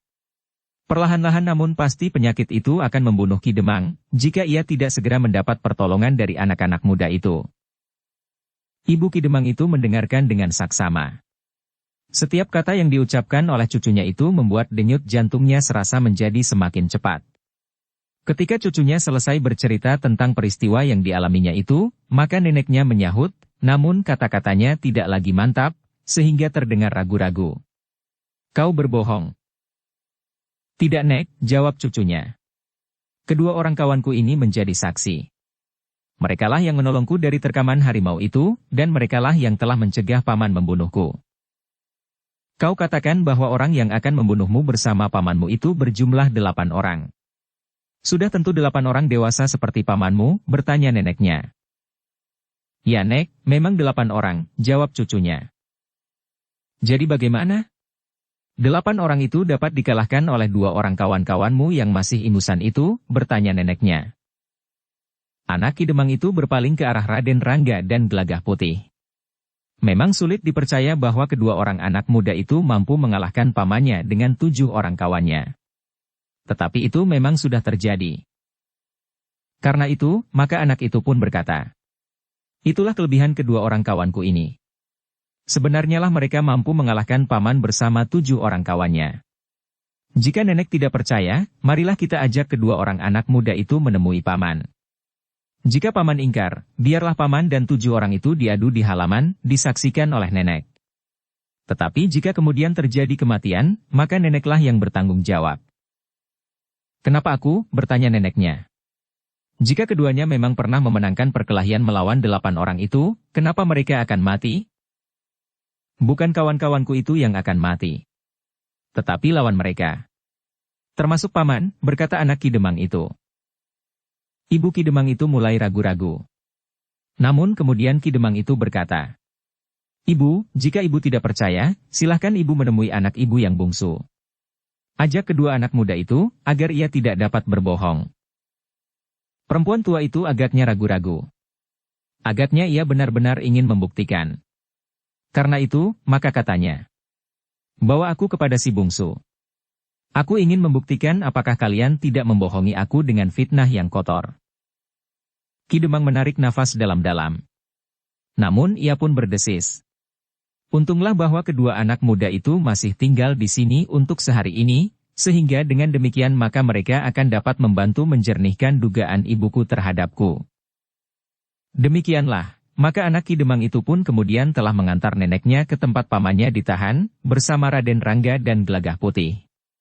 Tanpa kedua anak muda itu, maka adik Ki Demang itu akan dapat ingkar. Dan ibunya tentu lebih percaya kepada anaknya yang muda daripada Ki Demang, meskipun Ki Demang dalam keadaan yang sangat lemah karena sakit. Sepeninggal anaknya, maka Nyi Demang pun telah berjongkok di sisi suaminya berbaring sambil menangis. Dadanya benar-benar dicengkam oleh ketegangan yang sangat. Ia mengenal sifat dan watak mertuanya yang keras. Agaknya di saat mertua laki-lakinya masih hidup, maka kedudukannya sebagai Nyi Demang telah menempanya. Namun demikian, ia sendiri agaknya tidak akan menjadi sekeras mertua perempuannya itu. Sudahlah Nyai, berkata Ki Demang. Segalanya akan selesai dengan baik. Memang kita beruntung sekali karena kehadiran kedua orang anak muda itu. Kecuali mereka telah menyelamatkan anak kita, memberikan obat kepadaku, dan sekarang mereka akan membantu menjernihkan kekalutan di dalam keluarga kita. Nyi Demang itu mengangguk kecil sambil mengusap matanya. Demikianlah, maka Ibu Ki Demang itu telah diantar oleh cucunya menemui anaknya yang bungsu. Raden Rangga dari Gelagah Putih dengan sengaja tidak ikut mereka masuk ke dalam biliknya. Katanya, kami menunggu di luar. Jika perlu saja, panggil aku. Tetapi penjelasanmu sangat diperlukan, berkata anak Ki Demang. Biarlah nenekmu yakin akan sifat-sifat anaknya yang bungsu itu jika ia melihat sendiri kecurangannya, berkata Raden Rangga. Anak Ki Demang itu tidak tahu maksud Raden Rangga. Namun ia pun kemudian mengikuti neneknya memasuki sebuah bilik untuk menemui anaknya yang bungsu, sementara Raden Rangga dan Gelagah Putih berada di luar pintu. Sebenarnya perempuan itu memang lebih dekat dengan anaknya yang bungsu daripada dengan Ki Demang. Namun demikian, ternyata bahwa pertanyaan pun diberikan dengan nada keras kepada anaknya yang bungsu itu. Heh, kenapa kau berada di sini? Aku tidak tahu, jawab adik Ki Demang itu. Aku tidak mengira bahwa Kakang Demang akan menangkap aku. Menurut kakangmu, kaulah yang bersalah. Anak inilah yang telah menceritakannya kepadaku, berkata Ibu Ki Demang itu. Oh, cerita apa saja yang sudah dikatakannya, bertanya adik Ki Demang itu. Ibunya mengerutkan keningnya. Katanya, kau telah berusaha membunuhnya, dan sekaligus membunuh anaknya ini. Oh, adik Ki Demang mengangguk-angguk. Jadi itukah tuduhannya sehingga aku telah ditahan di sini? Jadi, kau melakukannya atau tidak, desak ibunya. Aku belum gila, Ibu, jawab adik Ki Demang itu. Selama ini aku telah berusaha dengan susah payah merawat dan mengusahakan pengobatan baginya. Agaknya Kakang Demang telah berhayal, seolah-olah aku telah berusaha membunuhnya dan membunuh anaknya. Hal itu tentu terjadi karena kecemasan Ki Demang sendiri. Ia sendiri menderita sakit, sementara itu anaknya hanya seorang, dan agaknya belum dewasa penuh. Kakang Demang takut sekali kehilangan kedudukannya, sehingga bayangan itu telah tergurat di angan-angannya. Atau Kakang Demang memang dengan sengaja ingin menghancurkan keluargaku. Jadi kau tidak melakukannya, bertanya ibunya. Tidak, jawab adik Ki Demang. Sudah aku katakan, aku belum gila. Kakang Demanglah yang sudah gila. Karena itu, maka bayangan kegilaannya di dalam sakitnya itulah yang telah mengejarnya. Aku adalah korban dari kejaran bayangan kegilaannya itu. Tetapi anak inilah yang mengatakan kepadaku bahwa kau telah berusaha untuk membunuhnya dan membunuh ayahnya, berkata Ibu Ki Demang itu. Adik Ki Demang itu mengerutkan keningnya. Kemudian dengan tajamnya dipandanginya kemenakannya sambil berkata, jadi kau yang selama ini sangat aku manjakan itu juga telah membantu ayahmu memfitnah aku? Paman. Aku mengatakan yang sebenarnya terjadi atas diriku dan ayahku, sebagaimana Paman katakan sendiri di pinggir hutan itu, jawab anak Ki Demang. Aku tidak mengira bahwa kau telah ikut dengan ayahmu dalam usahanya menyingkirkan aku. Sebenarnya apa salahku, sehingga Kakang Demang sangat membenciku, berkata adik Ki Demang. Nah, berkata Ibu Ki Demang. Aku memang sudah mengira bahwa kakangmu telah menjadi gila di dalam sakitnya. Untunglah aku telah mendengar berita tentang hal ini, sehingga aku dapat mengusutnya. Dengan demikian, maka aku harus segera bertindak agar kegilaan ini segera dihentikan. Tidak Nek, anak Ki Demang itu hampir berteriak. Paman telah melakukannya. Tenanglah anak manis, berkata pamannya. Ibu, sebaiknya bawa aku bertemu dengan Kakang Demang. Siapakah di antara kami yang dapat memberikan penjelasan yang meyakinkan kepada ibu? Dengan demikian akan diketahui siapakah di antara kami yang bersalah. Aku sependapat, berkata ibunya. Aku akan memerintahkan para pengawal untuk membawamu kepada Demange. Nek, minta cucunya. Dengarkan aku. Paman sangat berbahaya. Kau tidak tahu apa-apa. Kau masih terlalu muda untuk ikut berbicara dalam hal ini, namun tiba-tiba Ibu Ki Demang itu bertanya. Di mana kedua kawan-kawanmu yang ikut dalam komplotan fitnah ini? Ia ada di luar, jawab anak Ki Demang. Namun bersamaan dengan itu, maka pintu pun telah terbuka. Dua orang anak muda telah melangkah memasuki bilik itu.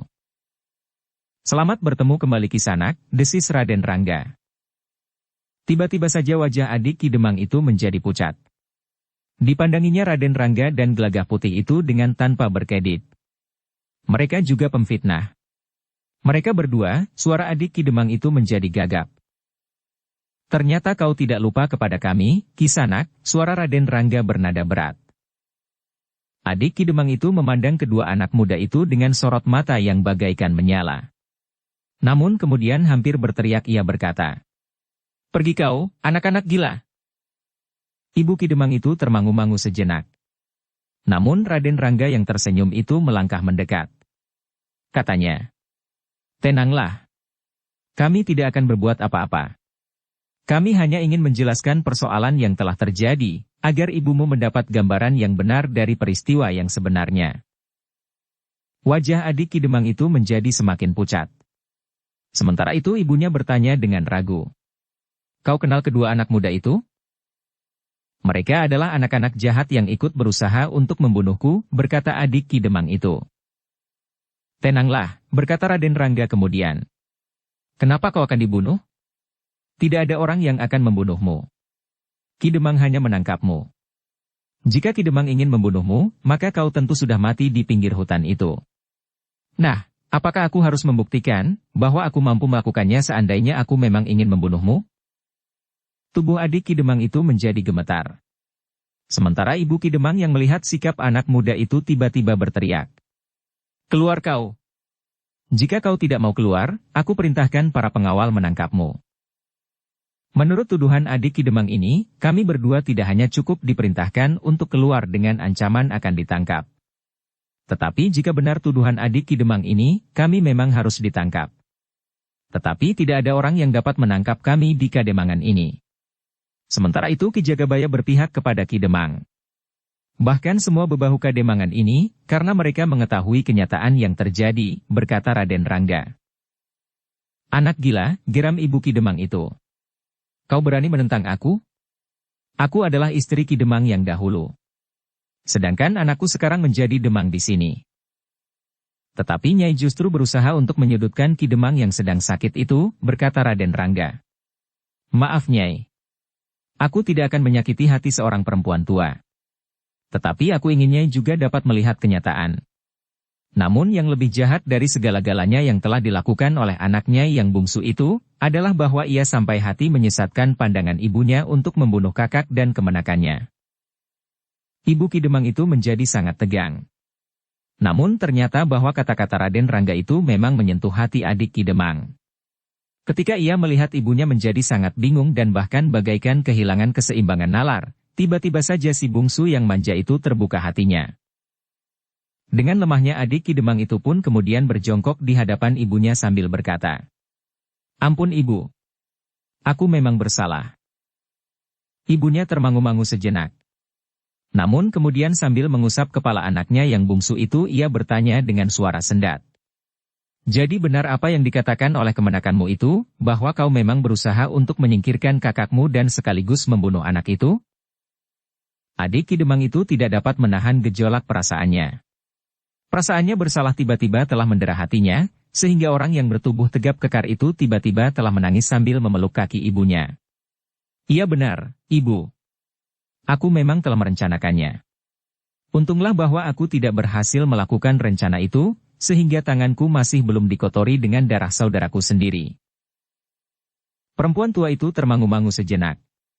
Dengan nada datar ia bergumam, "Ya Tuhan, aku serahkan segalanya di tangan MU."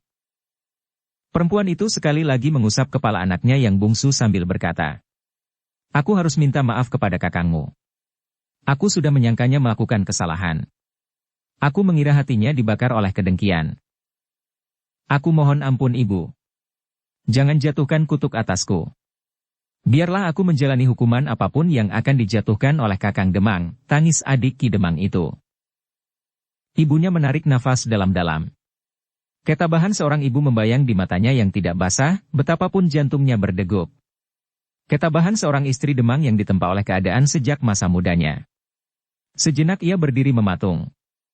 Namun kemudian katanya kepada cucunya, "Bawa aku kepada ayahmu." Anak Ki Demang itu pun kemudian menggandengnya, namun terasa di tangan anak muda itu, neneknya gemetar. "Sudahlah," berkata perempuan tua itu kepada anaknya yang bungsu. "Lalu, hadapi persoalanmu sebagaimana seorang laki-laki. Kau adalah anak Demang Sempulur almarhum. Jangan menjadi cengeng." Adik Ki Demang itu berusaha untuk mengatur perasaannya. Sambil mengangguk ia berkata terbata-bata, "Aku akan berusaha ibu." "Berdirilah dengan tegak. Tatap mataku yang tidak basah," berkata perempuan itu. Adik Ki Demang itu mengangguk. Demikianlah, maka perempuan tua itu pun kemudian berjalan meninggalkan tempat itu dibimbing oleh cucunya, kembali ke Kademangan. Sementara Raden Rangga dan Gelagah Putih mengikutinya beberapa langkah di belakang mereka. Meskipun perempuan tua itu mengerti apa yang telah terjadi, tetapi ia masih tetap tidak mengacuhkan kedua anak muda yang mengaku kawan dari cucunya itu. Raden Rangga dan Gelagah Putih merasakan juga sikap ibu Ki Demang itu terhadap mereka. Namun keduanya agaknya tidak merasa tersinggung karenanya. Dengan demikian, maka Raden Rangga dan Gelagah Putih itu sama sekali tidak ingin berbuat sesuatu karena sikap ibu Ki Demang itu. Mereka mengerti, kekecewaan yang sangat telah membuat ibu Ki Demang itu kehilangan pengamatan atas sikapnya sendiri. Mereka tidak sempat mengenali kedua anak muda itu dengan cermat, bahkan keduanya lah yang telah ikut membantu menentukan kegagalan rencana anaknya yang bungsu untuk melakukan pembunuhan. Pada saatnya ia akan menyadari kekeliruannya, berkata Raden Rangga. Tetapi perempuan itu sangat tabah, berkata Gelagah Putih. Ia memang tidak menangis, sahut Raden Rangga. Tetapi aku yakin bahwa hatinya hancur, sebagaimana hati seorang ibu yang melihat anaknya yang hanya dua itu bertengkar. Bahkan dengan sungguh-sungguh. Tidak bertengkar, jawab Gelagah Putih. Tetapi kejahatan yang dilakukan oleh sepihak. Raden Rangga mengerutkan keningnya. Tetapi ia menjawab. Itu adalah sebabnya. Tetapi kemudian mereka bertengkar juga, karena Ki Demang kemudian setuju menahan adiknya. Gelagah Putih tersenyum. Sambil mengangguk ia berkata. Raden benar. Raden Rangga pun kemudian tersenyum juga. Tetapi ia tidak berkata sesuatu. Demikianlah, ketika ibu Ki Demang itu sampai ke bilik Ki Demang yang sedang sakit, dua orang perempuan sedang menungguinya. Istrinya, dan istri seorang bebahu Kademangan. Ketika mereka melihat ibu Ki Demang itu datang, maka istri bebahu yang ikut menunggui Ki Demang itu pun segera keluar. Nyi Demang telah menjadi gemetar. Banyak kemungkinan dapat terjadi. Sementara itu Ki Demang masih sangat lemah dan tidak dapat berbuat banyak. Namun Nyi Demang masih juga bersyukur bahwa keadaan Ki Demang sudah berangsur baik. Ibu Ki Demang itu ketika memasuki bilik itu, matanya masih tetap kering. Ia menatap Nyi Demang dan Ki Demang berganti-ganti. Kemudian perlahan-lahan perempuan tua itu mendekati pembaringan Ki Demang. Sejenak perempuan tua itu termangu-mangu, sementara cucunya berdiri tegak di belakangnya, sedangkan Raden Rangga dan Gelagah Putih masih juga berada di pintu. Perempuan tua itu tiba-tiba saja telah meraba tangan Ki Demang. Perlahan-lahan ia berdesis. Maafkan aku Demange. Kau tidak bersalah. Ternyata aku salah menilai sikapmu selama ini, Ki Demang masih akan menjawab. Tetapi tidak sempat karena perempuan tua itu tiba-tiba terhuyung-huyung. Untunglah cucunya cepat menangkapnya.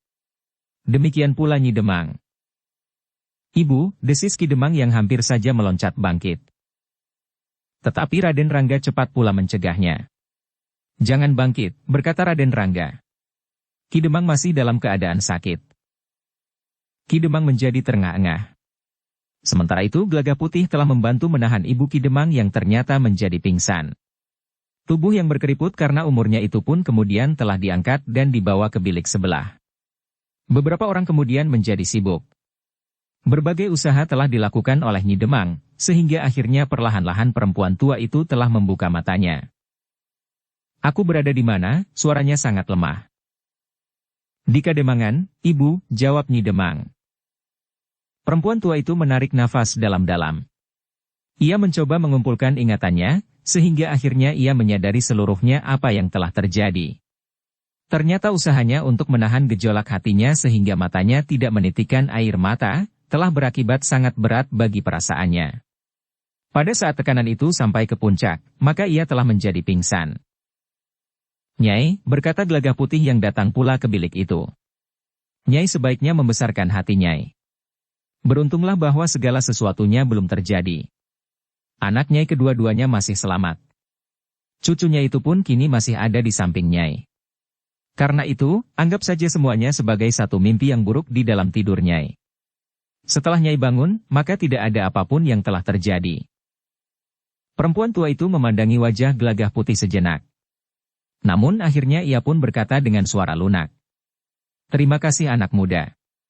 Bukankah kau dan kawanmu yang seorang itulah yang telah menyelamatkan keluarga ini dari kehancuran?" "Ya," jawab cucu perempuan itu. "Kedua orang kawanku inilah yang telah menolong, bukan hanya aku saja, tetapi seluruh keluarga kita." Perempuan tua itu mengangguk-angguk. Sementara itu Nyi Demang telah menyiapkan minuman hangat bagi mertuanya. Ketika ia singgah di bilik suaminya, Ki Demang masih ditunggui oleh Raden Rangga. "Bagaimana dengan ibu?" bertanya Ki Demang. "Ibu sudah sadar sepenuhnya," jawab Nyi Demang. "Nampaknya tidak ada akibat yang sungguh-sungguh. Agaknya ibu hanya menahan gejolak perasaannya saja, sehingga ia menjadi pingsan." Ki Demang mengangguk kecil. Namun kemudian ia berdesis. "Syukurlah."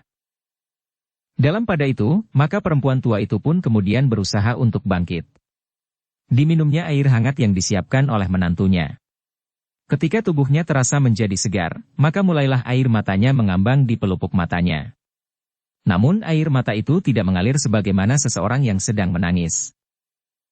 Dalam pada itu, ketika semuanya sudah menjadi jernih, maka Raden Rangga dan Gelagah Putih pun telah meninggalkan ruangan itu. Ternyata anak Ki Demang mengikutinya ketika keduanya kembali ke bilik yang disediakan bagi mereka.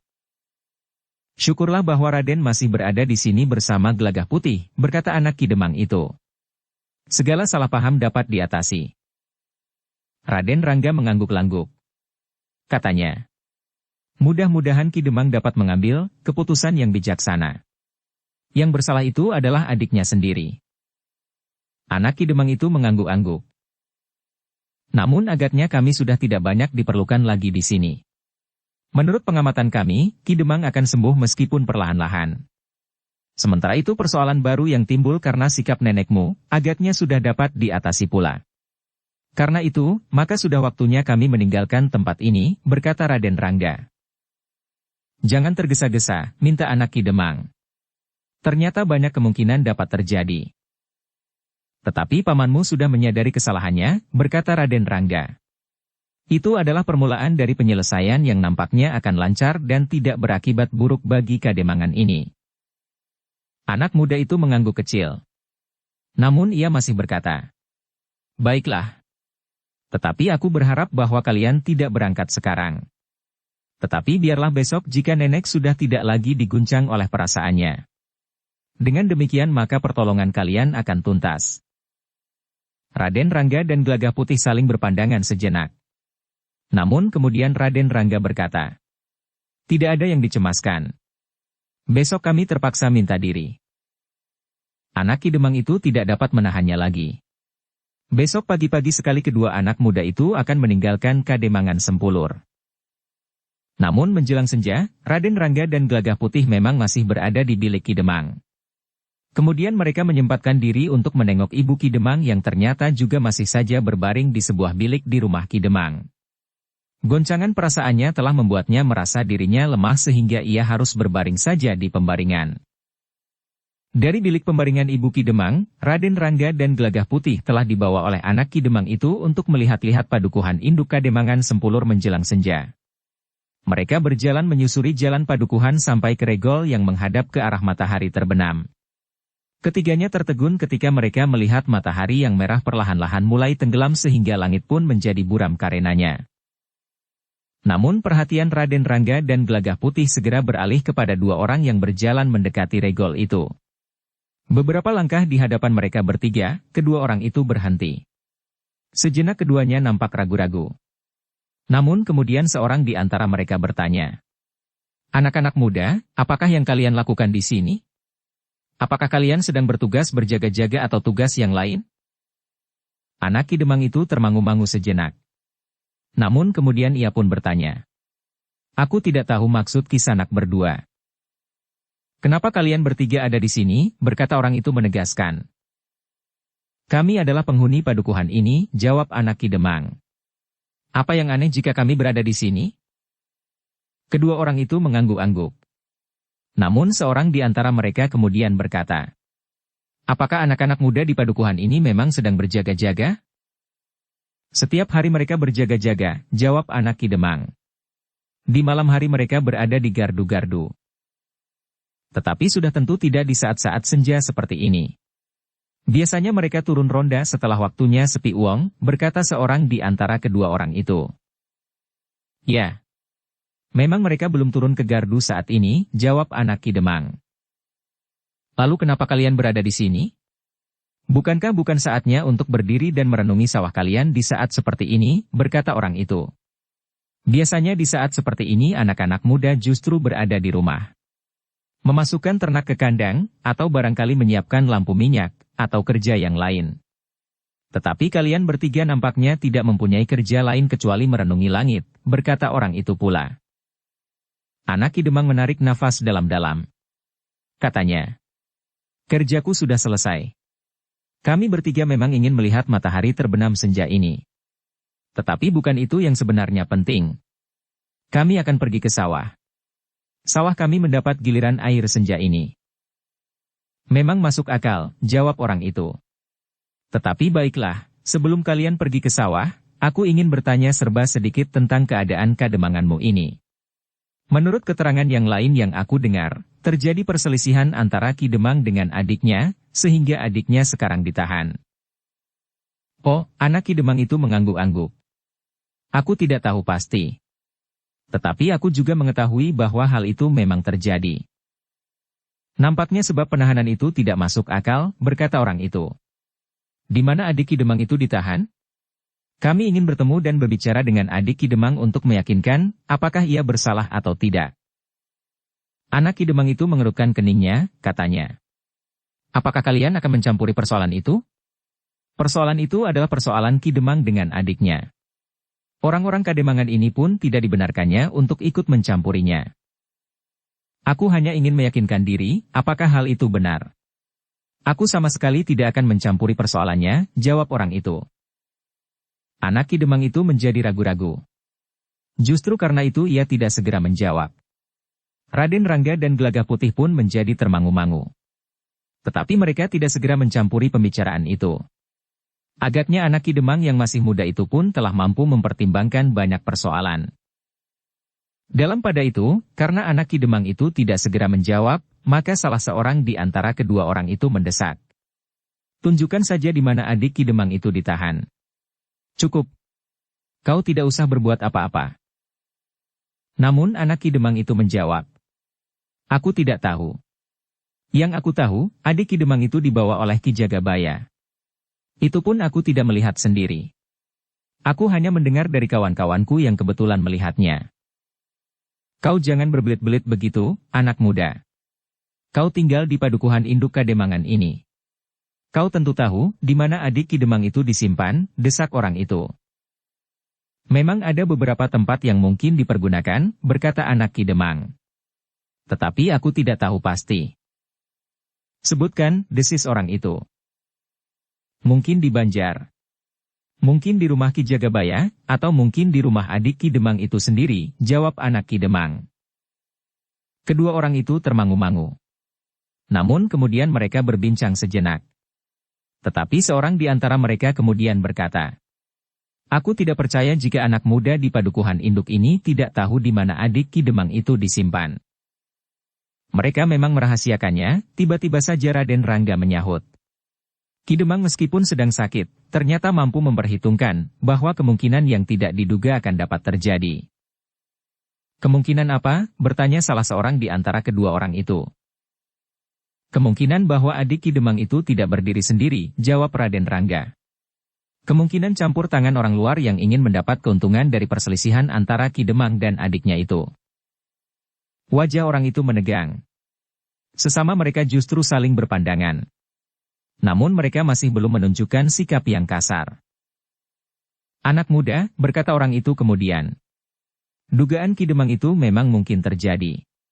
Jika kalian memberi kesempatan kepadaku untuk menemuinya, maka kalian akan dapat mengetahuinya, apakah kecurigaan Ki Demang itu benar atau tidak." "Kisanak," berkata Raden Rangga kemudian. "Seandainya kami dapat menunjukkan tempat itu, maka apakah para penjaga akan memberimu kesempatan?" "Kami akan menjelaskan maksud kedatangan kami," berkata salah seorang di antara mereka. Yang kemudian tidak diketahui maksudnya oleh anak Ki Demang, justru Raden Rangga itu berkata, "Baiklah. Jika kau berjanji tidak akan membuat keributan, kami bersedia mengantarkan kalian." Anak Ki Demang memandang Raden Rangga dengan sorot mata keheranan. Namun Gelagah Putih telah menggamitnya, sehingga anak Ki Demang itu tidak bertanya sesuatu. "Bagus," berkata kedua orang itu hampir bersamaan. Kemudian seorang di antara mereka berkata, "Marilah. Mumpung belum terlalu malam. Kemudian kau masih sempat pergi ke sawah dan membuka pematang untuk menampung air." Raden Ranggalah yang berjalan di paling depan. Kemudian baru kedua orang itu. Di belakang mereka Gelagah Putih berjalan bersama anak Ki Demang. "Apa maksud Raden Rangga itu?" bertanya anak Ki Demang. "Percayakan. Ia memiliki ketajaman penalaran yang luar biasa," bisik Gelagah Putih. Anak Ki Demang itu menarik nafas dalam-dalam. Tetapi ia yakin bahwa Raden Rangga itu tentu mempunyai maksud baik bagi Kademangan itu. Apalagi ketika Gelagah Putih kemudian berbisik pula. Raden Rangga sudah mengatakan bahwa ada kemungkinan adik Ki Demang itu mempunyai hubungan dengan orang luar yang mendukung tingkahnya, namun sudah tentu bermaksud mencari keuntungan karena peristiwa itu. Anak Ki Demang yang ternyata cukup cerdas itu mengangguk-angguk. Ia mengerti maksud Raden Rangga membawa orang itu kepada pamannya. Sejenak kemudian, maka mereka telah memasuki halaman tempat adik Ki Demang itu ditahan. Beberapa orang penjaga segera berdiri menyongsong mereka. Namun kemudian anak Ki Demanglah yang mendahului mereka sambil berdesis. "Akulah yang membawa mereka." "Siapakah mereka?" bertanya pemimpin pengawal yang bertugas. "Aku tidak tahu. Kau dapat bertanya sendiri. Tetapi jika mereka bermaksud mengunjungi paman, berilah kesempatan," berkata anak Ki Demang itu perlahan-lahan. "Tetapi jangan terlalu mudah." "Aku tidak tahu maksudmu," desis pemimpin pengawal itu. Anak Ki Demang itu termangu-mangu. Namun Raden Rangga dan Gelagah Putih ternyata berhenti pada jarak yang tidak terlalu dekat bersama kedua orang itu. Karena itu anak Ki Demang itu sempat menjelaskan. "Kalian harus berpura-pura mencegah mereka menemui paman. Namun setelah mereka lama memberikan penjelasan, barulah kalian memberikan kesempatan itu atas tanggung jawabku." Pemimpin pengawal itu mengangguk-angguk. Lalu katanya, "Baiklah. Demikianlah." Maka kedua orang itu telah dibawa kepada pemimpin pengawal itu, sementara anak Ki Demang berkata, "Aku sudah mengatakan kepada pemimpin pengawal itu tentang maksudmu. Tetapi terserah kepada mereka, apakah mereka mengizinkan atau tidak." "Kami akan berbicara langsung dengan para pengawal itu," berkata salah seorang dari mereka. Raden Rangga memberi isyarat kepada anak Ki Demang, agar membiarkan kedua orang itu untuk berbicara. Namun mereka harus tetap mengawasinya dari jarak yang tidak terlalu dekat. Namun demikian, pemimpin pengawal itu pun menjadi berdebar-debar. Bagaimanapun juga sikap kedua orang itu dan tanggapan anak Ki Demang telah menimbulkan persoalan di dalam hatinya. Tetapi ketika ia melihat beberapa pengawal ada di halaman dan apalagi anak Ki Demang dan kedua orang kawannya yang dianggap memiliki kelebihan itu, hatinya menjadi tenang. Silahkan Kisanak, berkata pemimpin pengawal itu. Kedua orang itu pun kemudian duduk di hadapan pemimpin pengawal itu. Sejenak mereka masih sempat memperhatikan halaman rumah itu dan melihat beberapa orang pengawal yang mengawasi tempat itu dengan ketat. Dengan demikian maka kedua itu mendapat kesan bahwa adik Ki Demang itu merupakan tawanan yang penting sekali. Apakah maksud Kisanak berdua datang kemari? Bertanya pemimpin pengawal itu kemudian. Dengan singkat salah seorang dari kedua orang itu berkata, "Aku ingin bertemu dengan adik Ki Demang Sempulur." Pemimpin pengawal itu mengerutkan keningnya. Lalu katanya, "Adik Ki Demang adalah seorang tawanan. Tidak ada orang yang diperkenankan menemuinya. Kecuali jika ia mendapat izin Ki Demang sendiri." "Kisanak," berkata orang itu, "aku mempunyai kepentingan yang barangkali juga akan memberikan manfaat kepada Kademangan ini. Aku akan dapat mengorek keterangan adik Ki Demang itu, apakah yang telah terjadi sesungguhnya, dan siapa saja yang berdiri di belakangnya." "Terima kasih Kisanak," berkata pemimpin pengawal itu. Nampaknya segala sesuatunya telah dianggap jelas. Ki Demang sudah mendapat gambaran pasti apakah yang telah terjadi. "Apa yang sebenarnya terjadi?" bertanya orang itu. "Tentu tidak semua orang mengetahuinya termasuk aku. Aku tidak tahu apa yang telah terjadi sebenarnya, karena aku tidak lebih dari seorang pengawal biasa," jawab pemimpin pengawal itu. "Nah, dengarlah. Ki Demang itu pun belum mengetahui apa yang sebenarnya telah terjadi. Karena itu, beri kesempatan aku menemuinya. Nanti aku akan melaporkan hasil pembicaraanku dengan adik Ki Demang itu," berkata orang itu. "Kisanak aneh," berkata pengawal itu pula. "Kisanak orang asing di sini. Bagaimana mungkin Kisanak dapat menyadap persoalan di dalam diri adik Ki Demang itu, sementara Kisanak menganggap bahwa Ki Demang sendiri tidak dapat melakukannya? Sebaiknya beri kami kesempatan, agar kami tidak mempergunakan kekerasan," berkata orang itu. "Dengar. Aku adalah orang yang memiliki ilmu yang tinggi. Aku dapat berbuat apa saja atas Kademangan ini. Meskipun kami hanya 2 orang, tetapi kami memiliki kelebihan yang sangat jauh dari para pengawal, sehingga jika kalian mencoba menghalangi niatku, maka kalian akan kami hancurkan." Pemimpin pengawal itu termangu-mangu. Tetapi anak Ki Demang itu berpesan, agar kedua orang itu jangan dipermudah untuk dapat bertemu dengan adik Ki Demang meskipun akhirnya harus diizinkan. Karena itu maka ia pun berkata, "Kisanak, seperti kalian lihat, di halaman ini selain aku ada beberapa orang pengawal. Kalian hanya berdua. Apakah kalian akan mampu memaksakan kehendak kalian kepada kami?" Kedua orang itu tiba-tiba saja tertawa. Seorang di antara mereka berkata, "Kau sangat menggelikan Kisanak. Jangankan hanya mereka yang ada di tempat ini. Pengawal seluruh Kademangan pun tidak akan dapat mengalahkan kami." "Tentu mustahil," berkata pemimpin pengawal. "Betapapun tinggi ilmu kalian, jika lawan berjumlah tidak terbilang, maka kalian tentu tidak akan mampu keluar hidup-hidup dari Kademangan ini." "Mungkin kau benar Kisanak. Tetapi kau tidak membayangkan bahwa korban yang akan jatuh jumlahnya tidak terbilang pula? Mungkin lebih dari separuh orang Kademangan ini akan mati bersama kami. Atau justru kami sempat melarikan diri meninggalkan Kademangan ini dengan mayat yang terbujur lintang di jalan-jalan, di halaman dan di kebun-kebun," jawab orang itu. "Atau Kisanak memang menghendaki demikian?" Bersambung ke bab 314. Dukung kami dengan subscribe, follow, like, komen dan share.